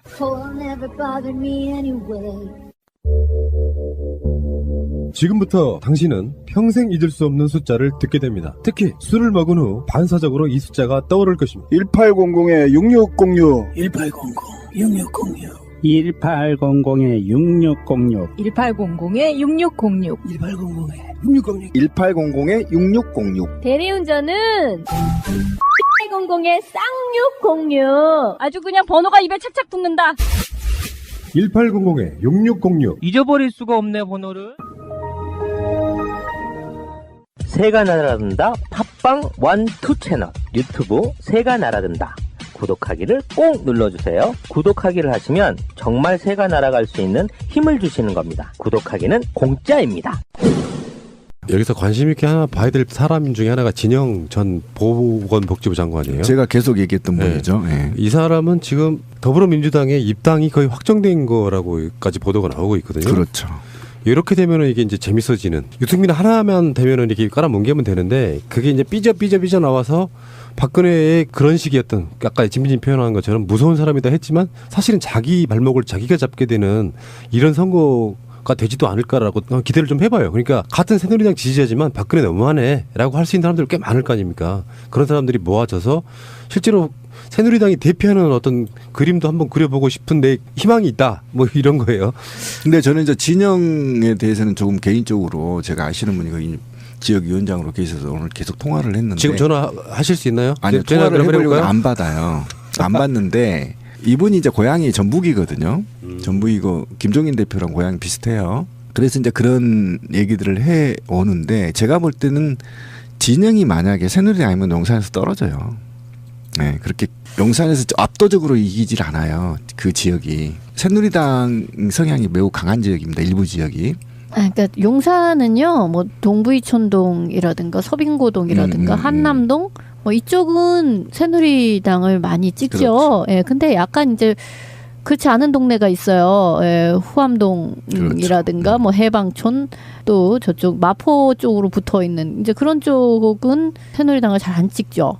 그래서 삐등삐등한데 최근에는 새누리당이 많이 됐어요. 어쨌든 그런 거를 종합적으로 검토해 볼 때 제가 볼 땐 진영 의원은 저기 이후에 좀 행보를 했으면 좋겠다. 오히려 더 민주로 와가지고 더 민주를 우측으로 갖고 가느니 차라리 저쪽에서 붙어서 친이계 이제 유승민이 결단을 내리면 그쪽의 보수층, 새로운 보수층, 그러니까 찌라시 같은 그런 의원들 말고 또 무식한 새끼들 막말 김진태나 뭐 이런 놈들이 무슨 국회의원입니까? 친박들 쓰레기 같은 놈들 다 제껴버리고 실제 유승민 같은 건전한 보수층의 당을 새로 만드는 게 저는 맞다라고 봐요. 차라리 이쪽으로 와가지고 분란을 일으키니 차라리 그쪽으로 가거나 국민의당으로 가서 차라리 건전한 보수층의 정치의 형태를 만들고 그리고 새누리당이 그렇게 된다면 진영과 좀 건전한 보수들이 나와서 유승민과 함께 정말 건전한 보수 당을 만들어 준다면 새누리당 무슨 당이 된지 아세요? 친일, 친미, 독재당이 돼버려요. 그러니까 그런 식으로 만들어서 가는 게 저는 당선이 맞는 거고 이쪽으로 와서 또 분란이 일어나거든요. 그런 측면에서 진영 의원 같은 경우는 유승민 이후에 좀 결정했으면 좋겠다. 근데 이제 지금 뭐 말이 나왔으니 말인데요. 합리적 보수를 표방하는 사람들, 일테면 지금 뭐 유승민이 됐든 진영이 됐든 새누리당 내부에 있었지만 정말 저 사람들하고는 어떻게 할 수가 없다라고 생각이 되는 너무나 비상식적이고 거의 왕조 정치 비슷한 짓거리를 하려고 하는 사람들하고는 같이 뭔가를 할 수 없다라고 하는 이 사람들의 앞으로의 행보는 어떻게 돼야 되는가를 생각을 해보면 원래는 국민의당이 출범을 할 적에 이쪽을 상당 부분 흡수하고 또 약간 또 더불어민주당이나 이쪽에 뭐 호남계 뭐 등등 해가지고 그쪽을 흡수하고 이렇게 해서 천하를 3분할 하겠다라는 게 원래의 포부였었어요. 그런데 김종인 대표가 온 이후에 사실은 국민의당이 굉장히 쫄망하는 분위기가 된 거죠. 근데 그 쫄망에 사실 김종인 대표가 혁혁한 공언을 세우고 있는 거예요. 일테면 나는 니네 존재 인정 안 하겠다라는 것이고 안철수만 빼고 다 오든가라는 식으로 이렇게 낚시질을 한다든가 뭐 이런 식으로 해가지고 이렇게 절대 자기들끼리의 그러니까 뭐 이렇게 당대당 뭐 이런 것은 없고 국민의당을 말려 죽여겠다라는 것이 김종인의 어떤 그 정책이었어요. 근데 그 사람이 그러니까 김종인이 복심으로 가지고 있는 게 뭐냐면 이런 거죠. 국민의당이 처음에 이야기한 합리적 보수라고 이야기되는 그 세력을 우리가 가져가겠다라는 거야. 합리적 보수. 진영 지금 그래서 제 진영을 잘 가져왔다라고 이제 생각을 하겠죠. 그리고 사실 표창원 같은 사람도 정확히 말하면 합리적 보수에 들어가는 사람이에요. 그리고 김종인도 스스로를 그렇게 생각을 하는 것이고 해서 그 정청래를 날릴지언정 일테면 이렇게 이미지적으로 좀 강성으로 보인다든가 약간 진보적으로 보이는 사람들은 대충 쳐내고 자기들이 경제에 유능하며 합리적이고 건전 보수인 쪼국의 그 가운데 토막을 먹겠다. 있다라는 거야. 그게 김종인의 생각인 거죠. 정확히 말하면. 그런 입장에서 그러니까 그거 원래 국민의당이 하려던 거였는데 그건 됐고 그건 찌그러져. 그건 없어. 이제 그건 내가 다 밟았어. 이제 이런 개념인 거고요. 이렇게 되었을 적에 앞으로 새누리당으로부터 사실 이런 식으로 넘어올 만한 사람들이 더 있을 수 있다라고 보는 거예요. 이재호 같은 사람은 어떻게 될까? 생각을 해보면 그러니까 이재호는 친이계이고 뭐 그런데 그 최근에 굉장히 입지가 많이 좁아졌던 거잖아요. 근데 그 사람도 어떤 식으로든 뭔가 선택을 해야 되지 않어? 라고 했을 때 쫄망한 국민의당으로 가기는 굉장히 어렵고 이 상태에서 더불어민주당이 굉장히 오른쪽으로 이렇게 바짝 붙여서 오게 되었을 때 결국 그런 사람들을 흡수해낼 수 있지 않을까라고 생각이 되거든요. 제가 볼 때는 이제 김무성을 잡으러 김무성이 이 찌라시 같은 새끼는 반드시 정청래가 잡을 겁니다. 정청래 의원이 지금 이거 잡으러 간다는 거 아닙니까? 그래서 완벽하게 정청래 의원이 김무성을 좀 때려잡겠다고 내려갔고 그다음에 이제 유승민이 빠져나갈 가능성이 저는 높습니다. 주말에 빠져나가서 비박연대 비슷하게 아마 결성을 하게 될 겁니다. 탈당한다. 네, 탈당을 한다. 저는 그렇게 보고 있거든요. 그렇게 되면 실제로는 비박계라 하더라도 친박이 아니더라도 공천이 예상되거나 경선이 있는 자들은 빠져나갈 가능성이 있습니다. 당선자.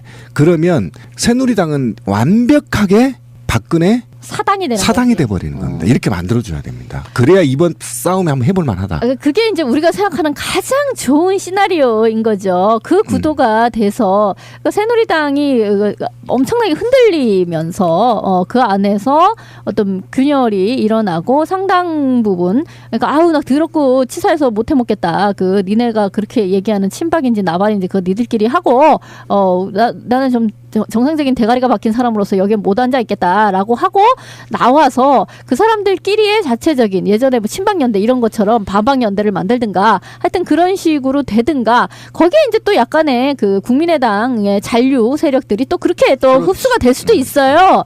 정치는 생물이라서 어떻게 될지 모르는 것이고 그런데 또 한편으로는 김종인 뭐 이 사람이 그쪽을 계속 찝쩍찝쩍 이렇게 눈독을 많이 들이고 있고 나는 유능한 경제 정당, 수권 정당으로서 앞으로 프레임을 가져갈 것이고 그런 입장에서 이제 문재인을 이렇게 세워서 대통령을 만들거나 아니면 자기가 자기 내부에서 당권을 잡겠다라는 것이 김종인의 생각이기 때문에 이 사람들의 또 일부를 또 흡수할 수도 있는 것이죠. 그런 측면에서 봤을 때 그 길밖에 보이지 않는다. 왜 그러냐면 친이계가 그래도 꽤 지금 쟁쟁한 친구들이 있는데 이 아이들이 다 공천을 못 받았거든요. 그러면 다음에 총선이 끝나고 나서 친이계가 이명박이 어떻게 될지가 몰라요. 네. 목숨이 지금 왔다 갔다 하거든요. 그러면 사실은 지금 아까 국민의당 내에 친이계가 한 2-3명 들어가 있거든요. 어쨌든 이런 전반적인 봤을 때 야권 재편이 일어날 수도 있겠다. 새누리당 탈당한 중심 축으로. 이렇게 전반적으로 흐름을 쌓지 않으면 지금 만약에 이런 상태로 총선을 치르잖아요. 그러면 완벽하게 새누리당은 정말 친박계로만 부진될 겁니다. 왜 그러냐면 국정원이 누굴 돕겠어요. 이게 보수라는 것도 자기들 나름대로 숫자도 많고 스펙트럼도 넓고 이런데 이렇게 사당화 시켜놓고 나면 나머지 보수들이 갖고 있는 그 반발과 불만을 어떻게 그걸 해결할 거냐 이런 면에서 보면 박근혜는 결론적으로 말하면 멍청한 짓을 한 거예요. 이걸 다 아울러서 최소한 자기한테 좋은 감정은 없더라도 악한 감정 없는 사람들을 만들어놔야 오히려 퇴임이 안전판이 될 수도 있다고 생각하거든요. 그런 면에서는 박근혜가 뭔가 좀 정말로 똥볼 차고 있는 게 아닌가 이런 생각도 좀 들고 아버지처럼 피해 역사를 쌓는 거지. 네. 단기간에. 그렇죠. 그러니까 진영 같은 사람들이 이쪽으로 오냐 마느냐 하지만 이쪽에서 가는 사람도 있어요. 강봉균 씨라고 그 유명하신. 네, 맞아요. 그분은 이제 새누리당 선대위원장을 수락 거의 직전까지 왔다는 거 아니에요? 세상 참 재밌다. 그쪽에 비대위원은 이쪽에 와서 지금 대표를 하고 계시고요. 완전히 뭐 그걸 뭐라 그래야 되나요? 이합 집산 뭐. 그 막 섞이면서 스펙트럼이 섞이면서 별로 구분이 좀 떨어지는 것 같은 느낌. 합종연행. 그래. 자, 다음에 뉴스타파를 통해서 보도가 된 이야기이기 때문에 나경원 의원의 동작을에 출마한 나경원 의원의 딸 입학 문제도 좀 이야기를 해봐야 될 것 같습니다. 그게 이제 저 뉴스타파의 거를 이제 봤는데요. 참 묘한 이야기더라고요. 그게 지난번 선거 국면에 있었던 일이에요. 그때도 무슨 나경원 피부과 1억 원 피부과 뭐 얘기가 있고 그게 사실은 장애인인 딸을 데리고 간 거였다는 둥 뭐 이런 식의 얘기까지가 왕창 나왔었잖아요. 근데 그 와중에 있었던 일인 거라 성신여대에 그 나경원이 강연을 간 적이 있어요. 강연을 간 적이 있는데 그 강연 가고 나서 얼마 안 있어서 새로운 전형을 만들었다는 거야. 그러니까 음대인데 거기에 장애인 전형을 넣겠다라는 새로운 그 전엔 전혀 없었던 그거를 만든 거예요. 이후에도 없었어요. 그 이후엔 또 없어졌어요. 그때만 살짝 장애인 전형이 생긴 거예요.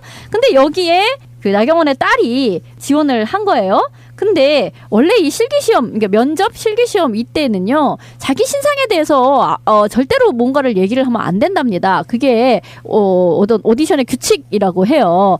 근데 모든 시험의 규칙인 거예요. 그렇죠. 내가 뭐 누구다라고 하면은 그거는 내 실력으로 지금 하자는 게 아닌 거잖아요. 그러니까 그 실력 이외의 모든 것은 블라인드가 돼야 되는 거잖아요. 근데 거기에서 나경원의 딸은 우리 엄마는 무슨 대학을 나와서 뭐 어찌어찌 판사 과정을 거쳐 지금 국회의원을 하고 있는 사람이다.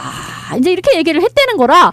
원래 그렇게 얘기하면 땡탈락 이건데 그때에 거기에 시험관으로 있던 사람은 이제 좀 지적 장애가 좀 있으니까 우리가 감안을 합세 이제 이러고 넘어갔다는 거죠.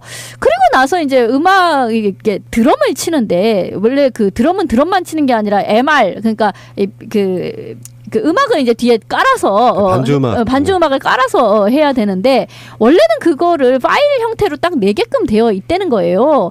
그런데 안 갖고 왔대. 없대. 없으면 트는 기계가 플레이어를 안 갖고 온 거지. 어쨌든 그게 이제 구비가 안 된 거예요. 내가 시험을 봐야 되는데 그러면 보통의 경우에는 그럼 없이 하든가 정 못하겠으면 땡탈락 이렇게 되는 건데. 그거를 막 카세트 테이프를 막 찾으러 돌아다니고 막 그랬다는 거야. 면접 시간이 끝났는데도 25분 정도를 더 허비를 해갖고 외부에서 기계를 갖다 틀고 다시 시험을 보게 했다는 거야. 그러니까 그런 식은 이제 거의 이건 특혜라고밖에 볼 수가 없는데 그렇게 해서 시험을 보고 나서 이 사람이 최고 득점으로 해서 1등까지 그렇게 해가지고 합격을 했다는 거죠. 그리고 아니나 다를까 나경원이 그 동계 장애인 올림픽 있었잖아요. 스페셜 올림픽 동계. 거기에 뭘 나경원이 위원장이었잖아요. 근데 이 시험관이었던 이 사람이 거기에 음악 감독을 맡았다나? 그러니까 이병의 고수라고 이렇게 실명을 까요. 어차피 나왔는데. 그러니까 이게 이제 뭐 그 기술적인 문제를 떠나가지고 성신여대 재단 안에 이사회 같은데 나경원 씨랑 관련돼 있는 측근들이 엄청 많다는 겁니다. 보좌관 출신들도 있다죠. 나경원 후보 캠프 법무팀장 출신 사람이 개방이사 후보 추천위원회 위원으로 들어오기도 하고, 다음에 나경원 의원의 보좌관 아까 말씀하신 3년 동안 역임했던 측근이 대학평의회 의장이기도 하고, 그러니까 이 성신학원 자체에 내부적으로 친 나경원 인사들이 무지하게 속해 있다면 지금 아까 말씀하신 그 입학 시험장 내에 부정 비리 같은 것이 개연성이 있어 보이잖아요. 근데 온갖 세무조사와 특혜를 부여했죠. 사실 우리가 장애인 부분이 좀 걸려 있기 때문에 함부로 그런 말을 잘 못했던 부분이 있는데 이렇게까지 또 뭐 의혹이 제기되고 그러면은. 근데 어떻게 생각해도요, 자기가 실질적으로 그 당시 성신여대 총장의 퇴진을 압력을 써서 막았다는 의혹까지 받고 있는 처지에 그 해에 장애인 전형이 뜬금없이 생겨. 근데 거기에 자기 딸을 어떻게 전형을 시켰는지 모르지만 전형시켰어. 시켜가지고 시험을 보러 갔는데 나경원이 딸입니다라고 발표를 했어. 근데 이미 실격을 받아야 되는 상황에서 그냥 통과를 시키고 시험을 봤어. 근데 음악이 준비가 안 됐어. 면접 시간 끝났어. 그럼 그 상태에서 탈락이 돼야 되는데 외부에서 기계를 갖다가 시간을 연장해서 면접을 봤어. 기어이 해서 실기를 봐줬는데 그나마 그거마저도 1등으로 통과를 했어. 과연 이 모든 것이 우연의 일치라고 보기에는 너무 스토리가 많아. 그러니까 그 이제 이병우 교수가 이제 핵심에 있는 모양이에요. 근데 이병우하고 이제 나경원하고는 그 이제 스페셜 올림픽 위원장을 이제 같이 한 모양이에요. 그래서 어쨌든 이런 유착 관계가 그런 부정 입학을 지금 의혹을 사고 있고, 저는 이제 나경원 이 아이한테 열받은 게 있었어요. 좋다. 자기 자녀가 어찌하여 장애인이야. 그러면 그가 국회에서 할 일은 장애인에 대한 처우에 대해서 얼마나 법을 개정했고, 자기 자식 장애인만 소중하고 수년 동안 지금 광화문 지하에서 노숙하면서 장애인 처우 개선을 위해서 지금 수백일 동안 투쟁한 사람들을 그렇죠. 외면하고 등급제 폐지하라. 예. 예. 지 자식만 특별법 만들어서 집어넣고 학교 내에 교내 특별하게 만들어서 넣고 그 다음에는 또 없애버려 그 규칙을. 그래놓고 국민들한테는 장애인의 자식을 둔 부모로서 동정심도 받고. 참. 정말 저는 이런 쓰레기도 이런 상쓰레기가 없는 게 아니냐. 자기가 진짜 평생을 공무원으로 산 부부였다면 녹을 먹고 산 부부였다면 적어도 자기 자식들 때문에 다른 장애인들도 좀 혜택을 볼 수 있게끔 법도 내고 박근혜하고 이명박하고 친하잖아. 어느 때는 친이게 붙었다가 어느 때는 김무성한테 붙었다가 어느 때는 박근혜한테 붙잖아. 그러면 적어도 장애인 등급제 이런 거 하나는 거뜬히 해결할 수 있는 위치에 있는 여자야. 그거 하나 해결했으면 이런 거 다 눈 감아줄 수 있어. 솔직히 까놓고. 진짜. 아까 말한 이병우 교수가 그 스페셜 올림픽의 음악 감독이었고 그래. 나경원은 위원장이었는데 그 이병우 교수가 학생들 심사위원장이라고 심사위원장이었어. 이런 상황들을 만들어 놓고 또 아까 말한 그 석연치 않은 실기시험 과정 같은 거를 보면은 의혹 제기하는 게 당연하죠. 근데 이거를 나경원 측은 또 이런 피부과처럼 어떤 선거에 치명적인 영향이 될까봐 바로 법적 대응하겠다 이렇게 나오는데요. 법적 대응에 씨발 왜 그러냐면 야권 국회의원이 했으면요 이거 당장 압수수색입니다. 무슨 소리예요? 대학 압수수색 들어갔고요. 집에 압수수색 들어가서 현금 벌써 다 나왔어요. 신발장에 현금 나오고. 아니 근데 지금 저는 신비님 이야기에서 좀 더 이제 얘기를 해볼게. 장애인 등급제 폐지하라라는 거 하고요. 부양의무제 폐지하라라는 것이 지금 강화문에서 거의 막 해를 넘겨가면서 하고 있는 투쟁이에요. 장애계에서 제일로 중요한.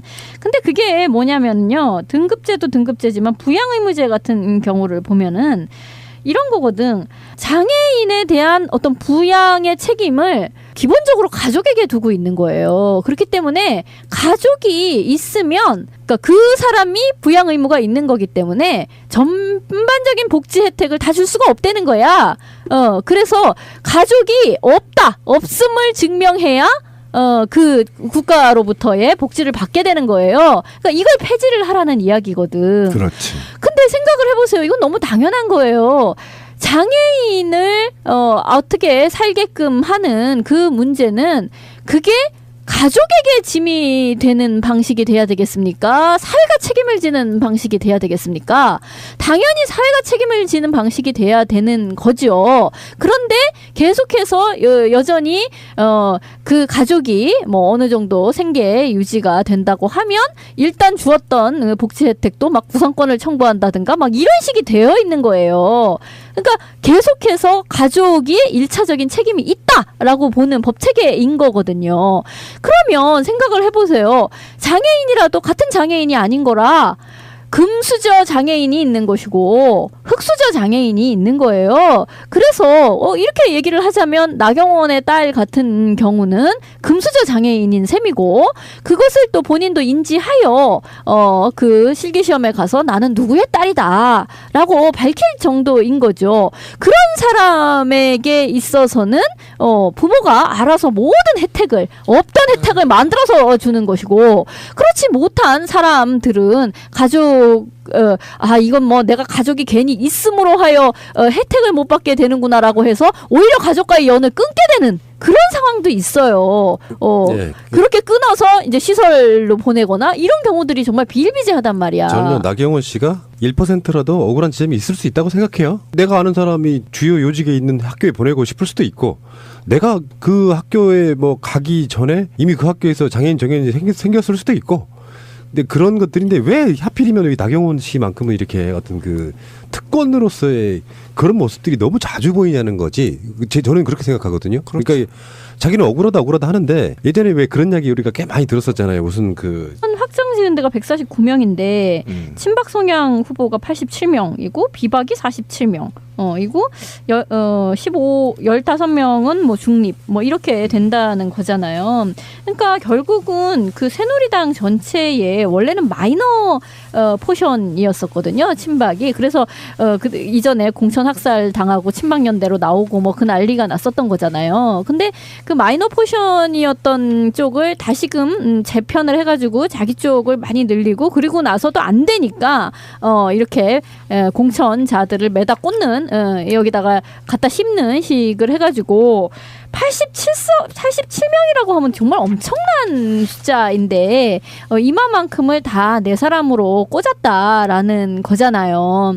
그러니까 이 정도가 되지 않으면 자기는 그 이후를 보장받을 수 없다고 느끼는 거라. 그럼 해놓은 짓이 있으니까. 해놓은 짓이 있으니까 뭐 우리가 보통 상식적으로 생각하는 한 뭐 친박 쪽 사람이 한 30명 정도 의원이 있어줘도 호위무사격을 해서 레임덕에 그렇게 쉽게 빠지지는 않고 노후가 어느 정도 감옥에 가지 않는 정도로 보장될 수 있지 않을까라고 생각하는 게 상식이었지만 그거 가지고 안 되는 거야. 87명 정도 뭐 이거 다 붙는 건 아니라고 쳐도 한 5, 60명 이상의 의원이 자기에게 호위무사를 해줘야 자기가 감옥에 가지 않겠다라는 판단이 섰기 때문에 새누리당 전체를 자기 사당화하는 거에 지금 혈안이 되어 있구나라는 생각이 들어요. 이거는 예전에 거의 박정희 그 시절에 그때는 공화당이 사실 박정희가 당수이기도 하고요. 예, 그러니까 당도 뭐 당권 이런 거 없었고 그때는 그냥 그 당도 다 장악을 하고 그때 뭐 공천 뭐 이런 것도 다 그냥 대통령 밑에 산하에 있었던 거잖아요. 그때는 무슨 그 삼권 분립 이런 개념이 전혀 없었던 것이고 그렇게 가려는 게 이제 박근혜의 생각인 거죠. 유정회 느낌이 좀 나요. 이렇게 미니 유정회 같은 느낌. 아무튼 유승민 이 양반은 우리나라 근대 정치의 어떤 새로운 기록? 새로운 어떤 증거들을 속속들이 만들어내네요. 지난번 그 국회법 개정 시기에 관련해가지고 박수로 쫓겨날 때까지 거의 뭐 며칠을 버티지 않았습니까? 결국 안 물러나니까 박수로 이제 퇴임을 강제로 시킨 건데 이번에도 그거랑 똑같은 데자뷰 같은 거야. 어떻게 이 정도면 좀 물러나 주지 않는데 고집스럽게 버티고 있는 거 아니에요?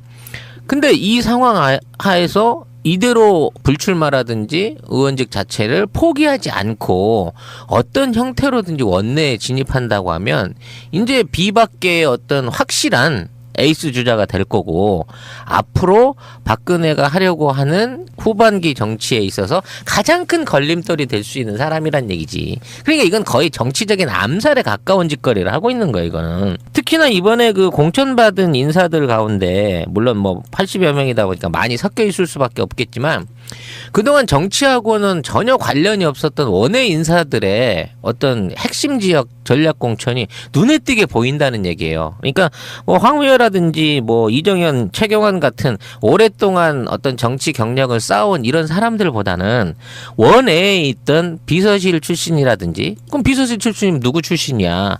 그리고 정윤회의 천거를 받고 청와대에 들어와서 자기 옆에서 복무했던 애들인 거잖아요.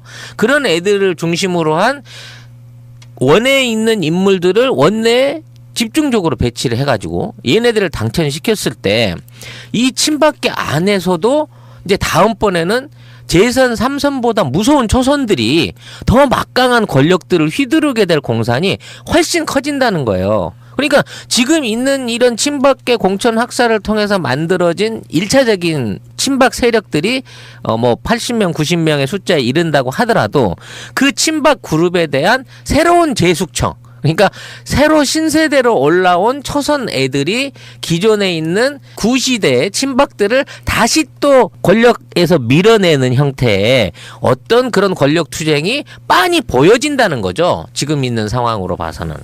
그러니까 어쨌든 지금 우리는 더 큰 프레임을 봐야 되는데 김무성이 옥새 투쟁은 제가 볼 때 유승민을 돕거나 비박을 돕는 게 아니고요.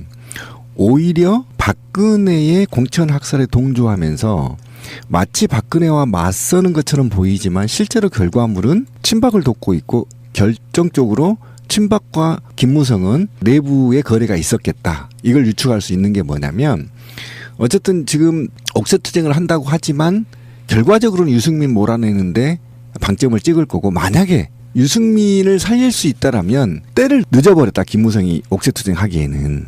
그러니까 김무성이 지지율이 내가 새누리당의 박근혜와 맞서고 있다라는 이런 이미지를 적당하게 주고 어느 순간 물러섬으로 인해서 유승민을 날리면서 나는 할 만큼 했다라는 이미지를 갖고 가려고 하는 거죠.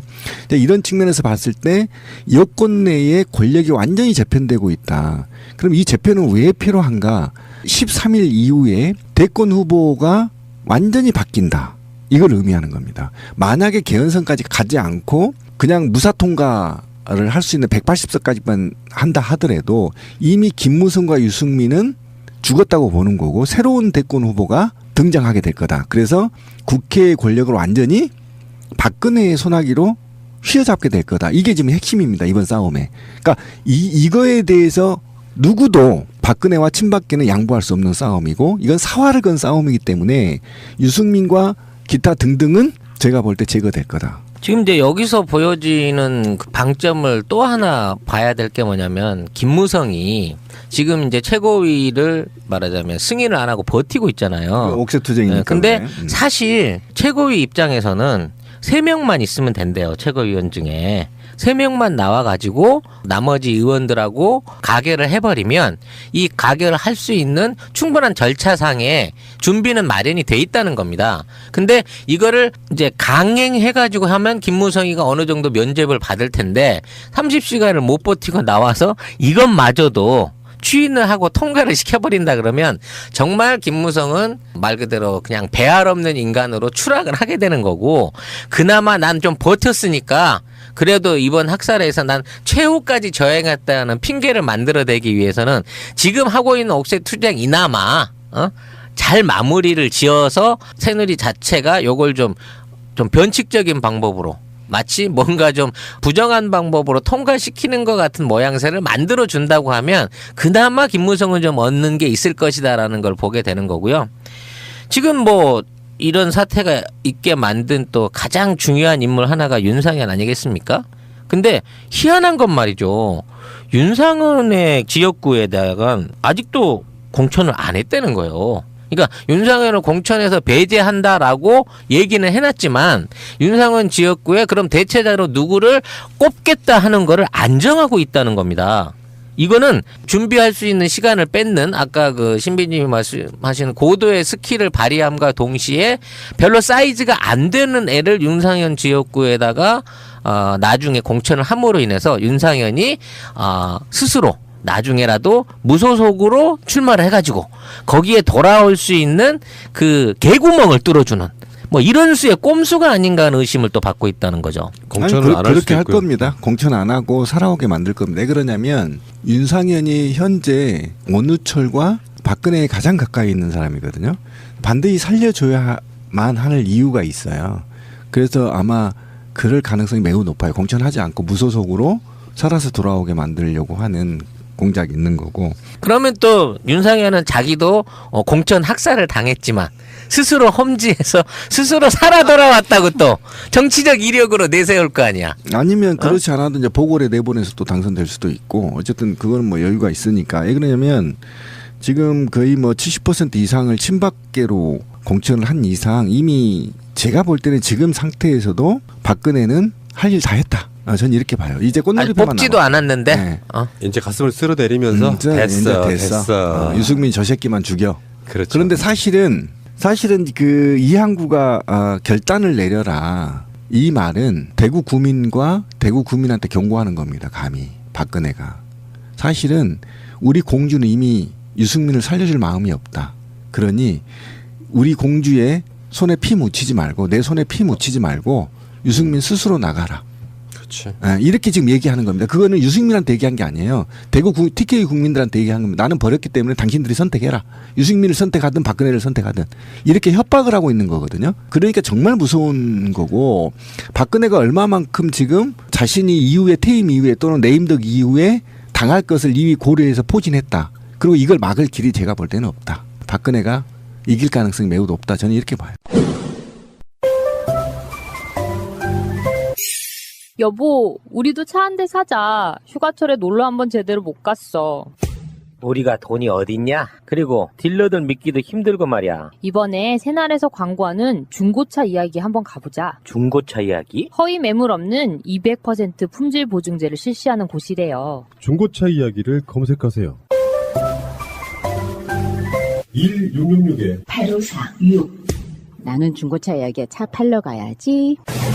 중고차 이야기 홈페이지가 개설됐습니다. 한글로 중고차 이야기.com 중고차 이야기 홈페이지 개설 이벤트. 첫 번째, 6개월 5,000km까지 성능 보증 실시. 두 번째, 2채널 블랙박스 또는 후방 카메라도 장착된 내비게이션 중에 하나를 무상 장착해드립니다.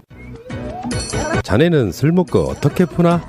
나야 해장술로 풀지. 그러지 말고 고려 생활 건강 술술 풀리고로 하고 있는 거거든요. 그럼 이렇게 되는 건가요? 25일까지 이 사람이 당의 결정을 기다리다 보면 무소속으로도 그렇죠. 탈당을 해야 되니까 못하는 그게 되는 거구나. 미치겠다. 그러니까 내가 무소속으로라도 출마를 하면 싫든 좋든지 간에 24일날 그만두고 25일날 무소속 등록이라도 해야 되는 거네. 유승민계가 학살을 당하고 지금 겨우 살아남은 게 굳이 뭐 유승민계라고 한다면 한둘 정도, 그다음에 경선에서 뭐 서너 명 정도 지금 경선을 붙게 되는데, 이 상태에서 아까 찌라시님 얘기한 것처럼 어쨌든 리얼미터 14에서 15 양일간 조사한 걸 보면 오차 범위 내로 이제 김무성하고 1위를 차지하고 있거든요. 김무성이 아직은 19.3%고 유승민이 18.7%인데 거의 10% 이상이 치고 올라왔어요, 유승민이.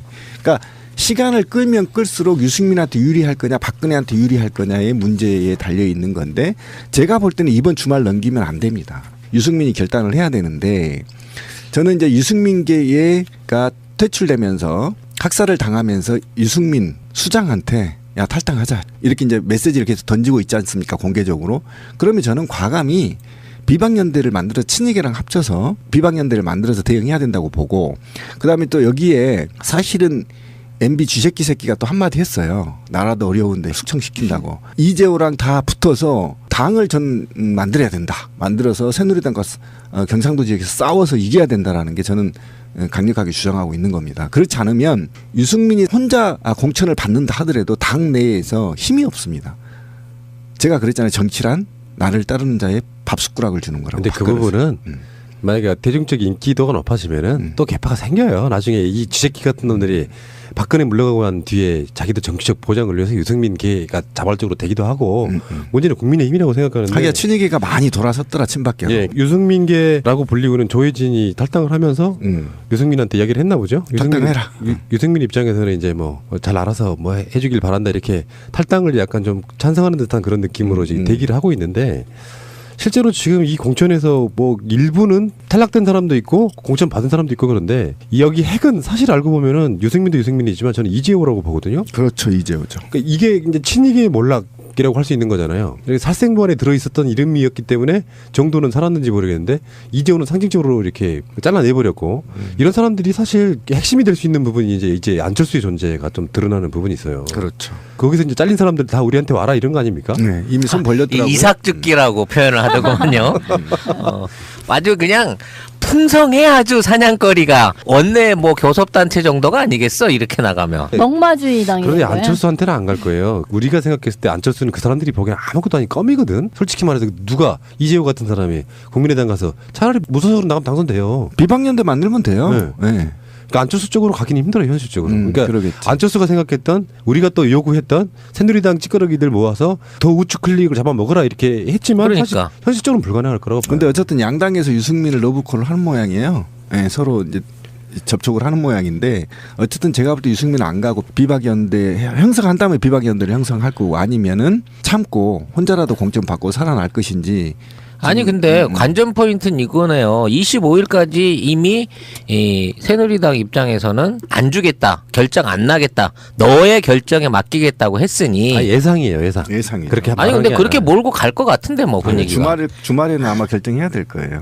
근데 마지막까지 이렇게 몰고 나갔는데 마지막까지 초읽기까지 몰릴 때까지 딱 버텨서 24일 날 딱 탈당을 하고 무소속으로 25일 날 등록을 하게 된다고 하면 오히려 새누리 입장에서는 그게 더 여파가 크지 않겠느냐 이거지.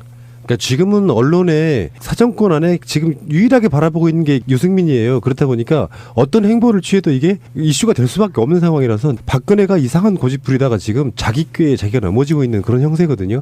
그러니까 야당이 공천을 아무리 잘못했다라고 느낌이 들어도 비교할 수 없을 만큼 이상한 공천을 하고 있는 거예요. 숫자로만 보면은 벌써 기존에 있던 30-40명도 안 된다는 친박계가 지금 비박계의 배 이상 정도의 공천을 받고 있다 그러면 이건 공천이 아닙니다. 제가 세보니까요 80명 넘어요 지금. 그래서 오죽했으면 공천이라고 부르지 않고 박천이라고 부르잖아요. 이미 친박계 그 후보들이 48% 그러니까 거의 50%에 육박하는 수준이고 이게 이제 어떤 그 중도계를 이렇게 파헤치게 되면 이거 빼놓게 되면 중도계에 있는 의원 한 15을 빼놓게 되면 실질적으로는 7대3 정도로 압도적인 친박계 의원들을 배치를 전면에 후보들을 배치를 했다는 얘기거든요. 거기다가 하나 플러스가 있죠. 당선이 굉장히 유력한 곳에 그렇지. 지역적으로도 그렇지. 그쪽에는 더 친박이 더 들어갔을 거고 그러면 훨씬 더 차이가 날 수도 있어요. 예를 들면 호남권 같은 데 공천 받았는데 이 사람이 친박일 가능성은 내가 보기에는 없거든요. 그러니까 이제 TK잖아요. 그래서 TK에서 이제 2석만 빼고 다 먹어버린 거 아닙니까? 그리고 나머지 2석은 또 경선이에요. 김상훈과 윤두선 여기 진박이죠. 오리지널 윤두선이. 그러니까 곽상도와 배영식 붙여놨는데 곽상도가 또 진박이고 배영식이 또 친유승민계인데 어쨌든 이렇게 붙여놔버리면 결정적으로는 지들이 부정선거를 하든 어쨌든 진박들이 당선된다고 봐야 되는 거예요. 그러니까 그렇게 되면 유승민계는 한두 명 살고 다 죽는 겁니다. 네. 근데 여기서 이제 대구 시민들의 지금 심정을 그대로 대변하는 어떤 트윗 같은 걸 보게 되면 대구에 전통적으로 있던 3, 4선 의원들이 싹 죽었다는 거예요. 그리고 다 초선으로 바뀐다는 거야 이번에. 대폭 물갈이네요. 그러니까 이걸 물갈이라고 봐야 되느냐라는 거죠. 대구라는 지역에 항정해서 그동안 3선 4선을 해왔던 일 잘하고 있던 의원들을 아무 이유 없이 쳐내버리고 공천 학살. 낙하산을 타고 내려온 듣보잡인 애들이 와가지고 이 지역구 의원으로 내려왔을 때 앞으로 대구 정치가 또 그 사람들을 통한 어떤 그동안 지켜왔던 대구를 위한 어떤 이제 기득권 수호라든지 어떤 그 지역에 해줄 수 있었던 지역에서 오고 있던 그동안의 특혜들이 고스란히 이어질 수 있을 것인가에 대해서 불안해한다는 거예요. 그렇잖아. 뭐 몇십 년 동안 있던 애가 토박이가 없어져 버리고 한 번도 본 적이 없는 애가 와갖고 그냥 내 후보네 하고 지역구에 오니까 이런 애를 믿고 찍기가 불안해진다는 거예요. 그런 와중에 진짜 3선 4선 했던 그 사람들이 돌아와갖고 나 무소속입니다. 저 찍어주세요. 라고 호소하게 되면 지금 박근혜가 생각했던 그 낙하산들의 당선이 무조건 대구라고 해서 100% 유력하다 이렇게 볼 수 없는 입장이 돼가고 있는 거예요. 그 대구 분들이 여론조사만 보면은 대구 분들은 이미 박근혜로부터 민심이 돌아섰다고 보는 게 맞아요. 그렇지. 유승민이 그렇게 학살에 가까운 수준의 난도질을 당하고 있지만 유승민이 계속 앞서고 있다는 거 아닙니까? 무소속으로 나오다 찍겠다는 거 아니에요. 그러면 이미 박근혜는 박정희가 아니었다 그러면 이미 탄핵당하고 또 남았을 사람이고 이 사람 지금 뭐 창조경제혁신센터나 뭐네 해가지고 대구 갔다가 야 너 대구만 가 그러니까 자기 또 친박들이 많이 있다는 부산에도 내려가가지고 또 선거운동하고 돌아다니고 있어요. 자기는 경제를 살리기 위해서 그러고 있다 그러는데 정말 개념이 없는 건지 비열한 건지는 정확히 모르겠습니다만 정말 그 이번에 그 젊은 친구들 하는 소외방송에서도 그런 얘기가 나와요. 노무현 때 같으면은 탄핵도 수십 번 당했을 짓거리 하고 있는 거 아닙니까? 자기가 부산에 내려갖고 가는 지역들마다 다 친박들이랑 연관이 있는 지역에 가요. 그래놓고 자기는 경제 살리고 있다 지금 대통령 열심히 하고 있는데 무슨 선거운동이냐고 청와대 대변이 목을 메어서 막 눈물이 글썽글썽해서 막 항변하고 그러고 정말 아유씨.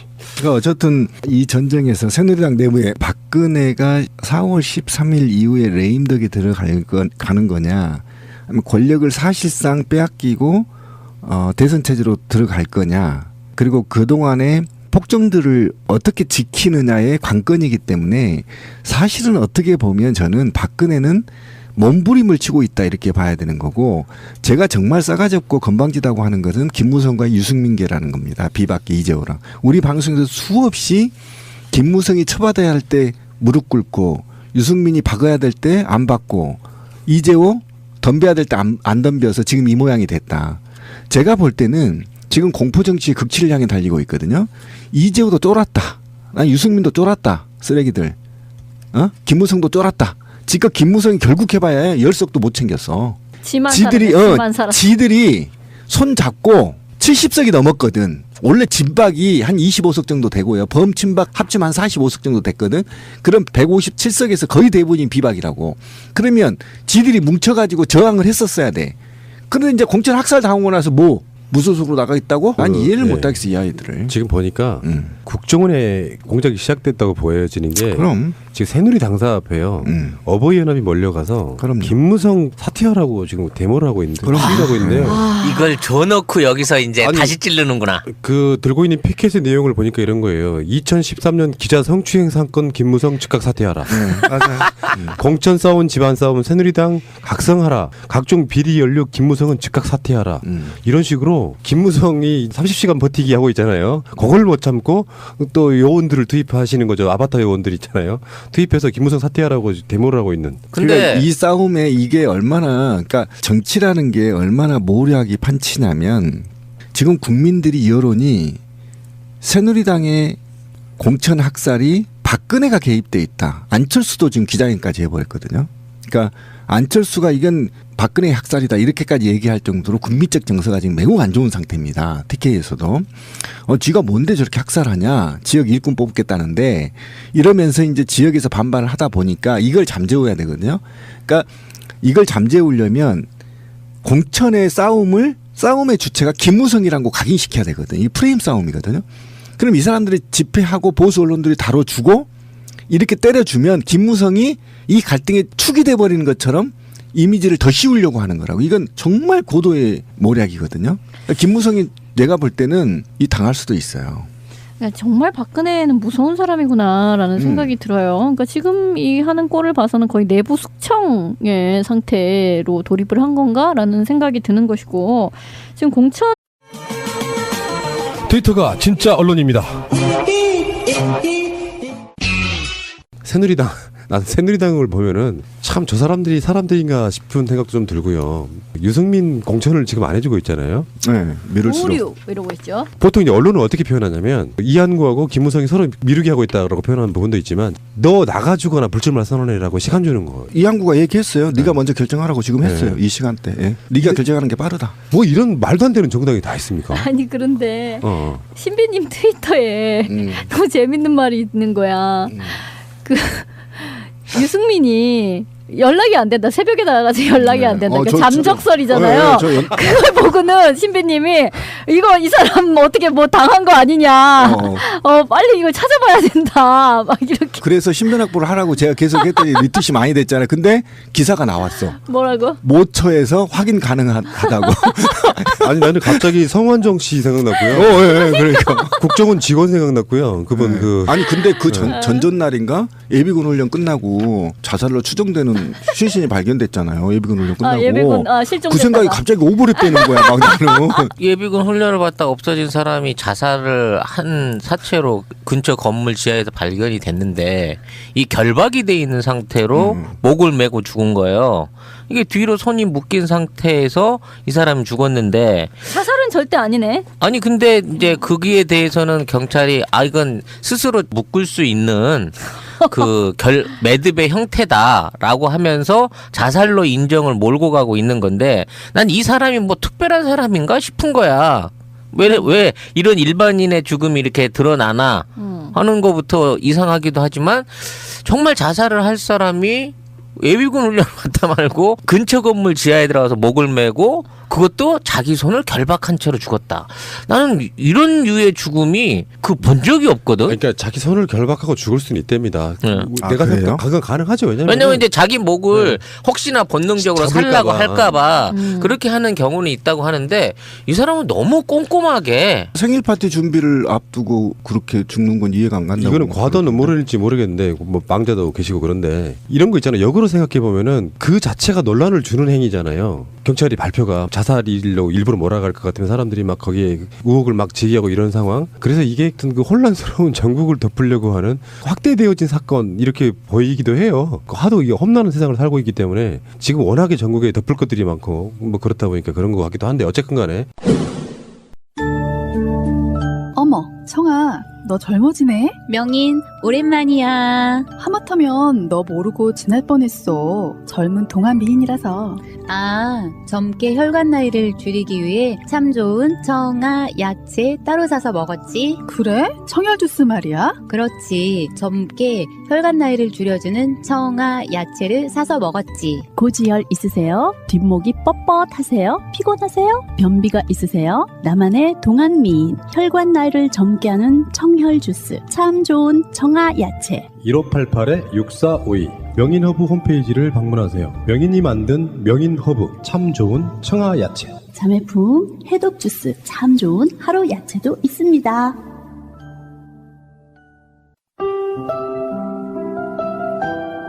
보험 들고 계세요? 마이보험 체크해서 무료로 진단받아보세요. 내가 들고 있는 보험이 나에게 맞는 것인지 불필요한 것인지 알 수 있습니다. 1800-7917 친구 또는 인척. 원래 보험은 친구나 혹은 인척에게 드는 경우가 많은 이 사람들이 바로 친구이자 인척이다. 한글로 마이보험체크.com.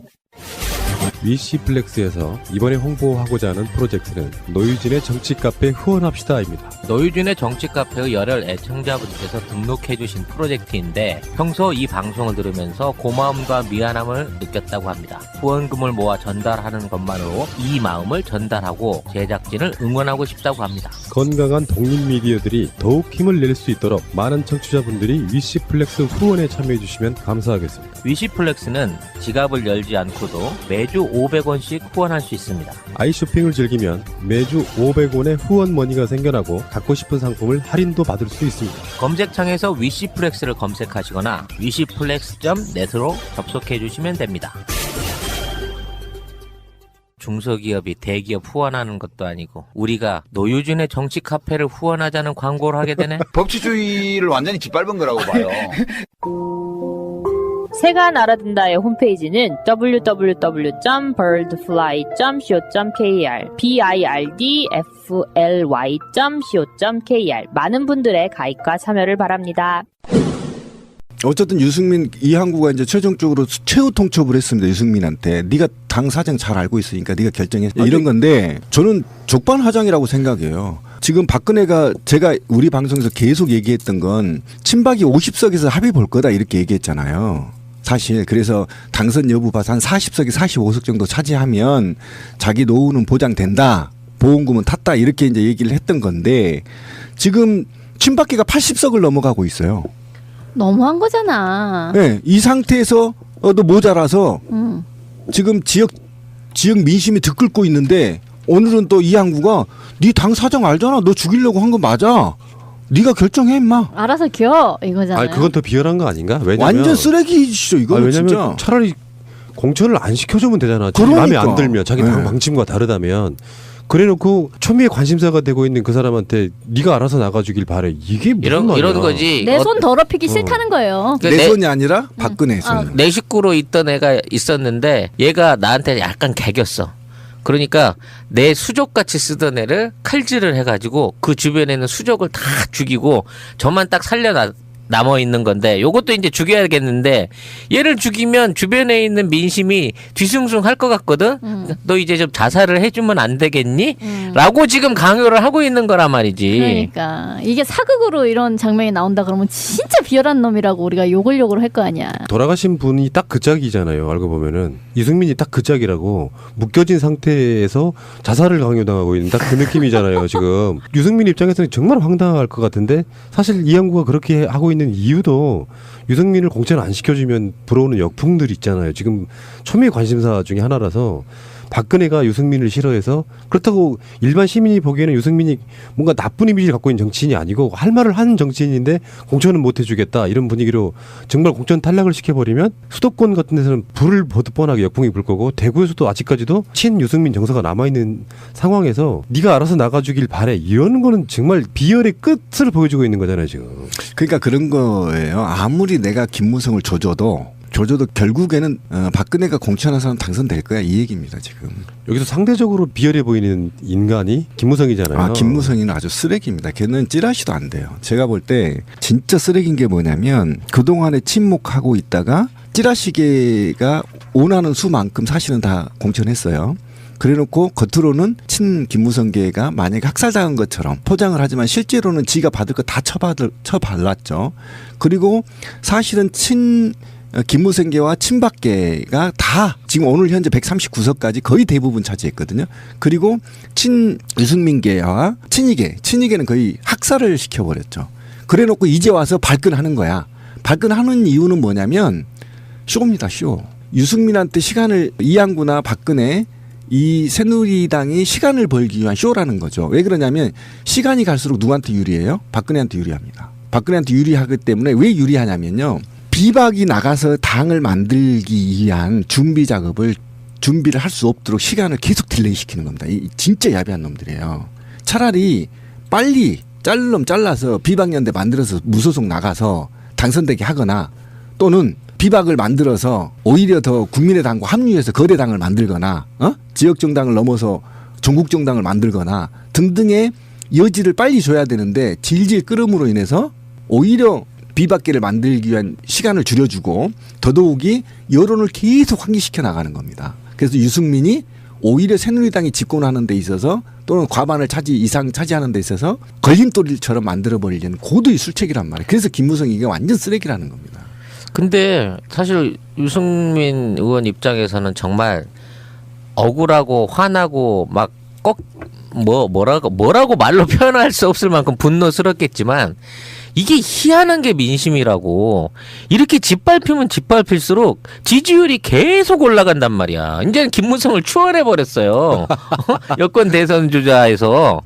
이렇게 되다 보니까 이제 그 들여다보는 거는 진짜로 이 사람을 공천 안 준다고 공천에서 배제를 시킨다는 발표가 나오기만 하면 여기에 한 플러스 5%는 확 더 치고 올라갈 것 같다는 느낌이 드는 거야 지금 같으면. 그래서 그럼 스스로 그만둬라 라고 얘기를 하지만 그만둘 입장이 없잖아. 쟤들이 나를 박해하면 박해할수록 무슨 예수님 전설 남기듯이 십자가에 못 박아줌으로 인해서 이제 그냥 군소 어떤 계파의 수장에서 아주 그 반박근혜 세력의 어떤 그 거두인 것처럼 막 추앙이 돼서 올라가고 있는 거 아니에요. 이제 유승민이 이런 상황에서 자기가 말한 어머님한테 말했던 공천 안 되면 한다는 중대 결심 이게 어떤 반박근혜 보수연합 이런 형태로 나타난다고 하면 이건 진짜 정치적인 파급력이 커질 수 있지 않겠나는 생각을 해보게 된다니까요. 그러니까 유승민은 전에 왜 원내대표일 때 박수로 이렇게 추방할 때 있었잖아요. 그때도 당당하게 버텼거든요. 김무성은 30시간을 버티는 사람이라서 30시간의 법칙이지만 며칠 언론의 집잡포화를 맞아도 버티는 정도 결기가 있어요. 지금도 지금 25일까지가 후보자 등록 마감일이에요. 그렇죠. 그때까지 공천을 안 해주고 그냥 밀어두고 있겠다는 거라고 이야기를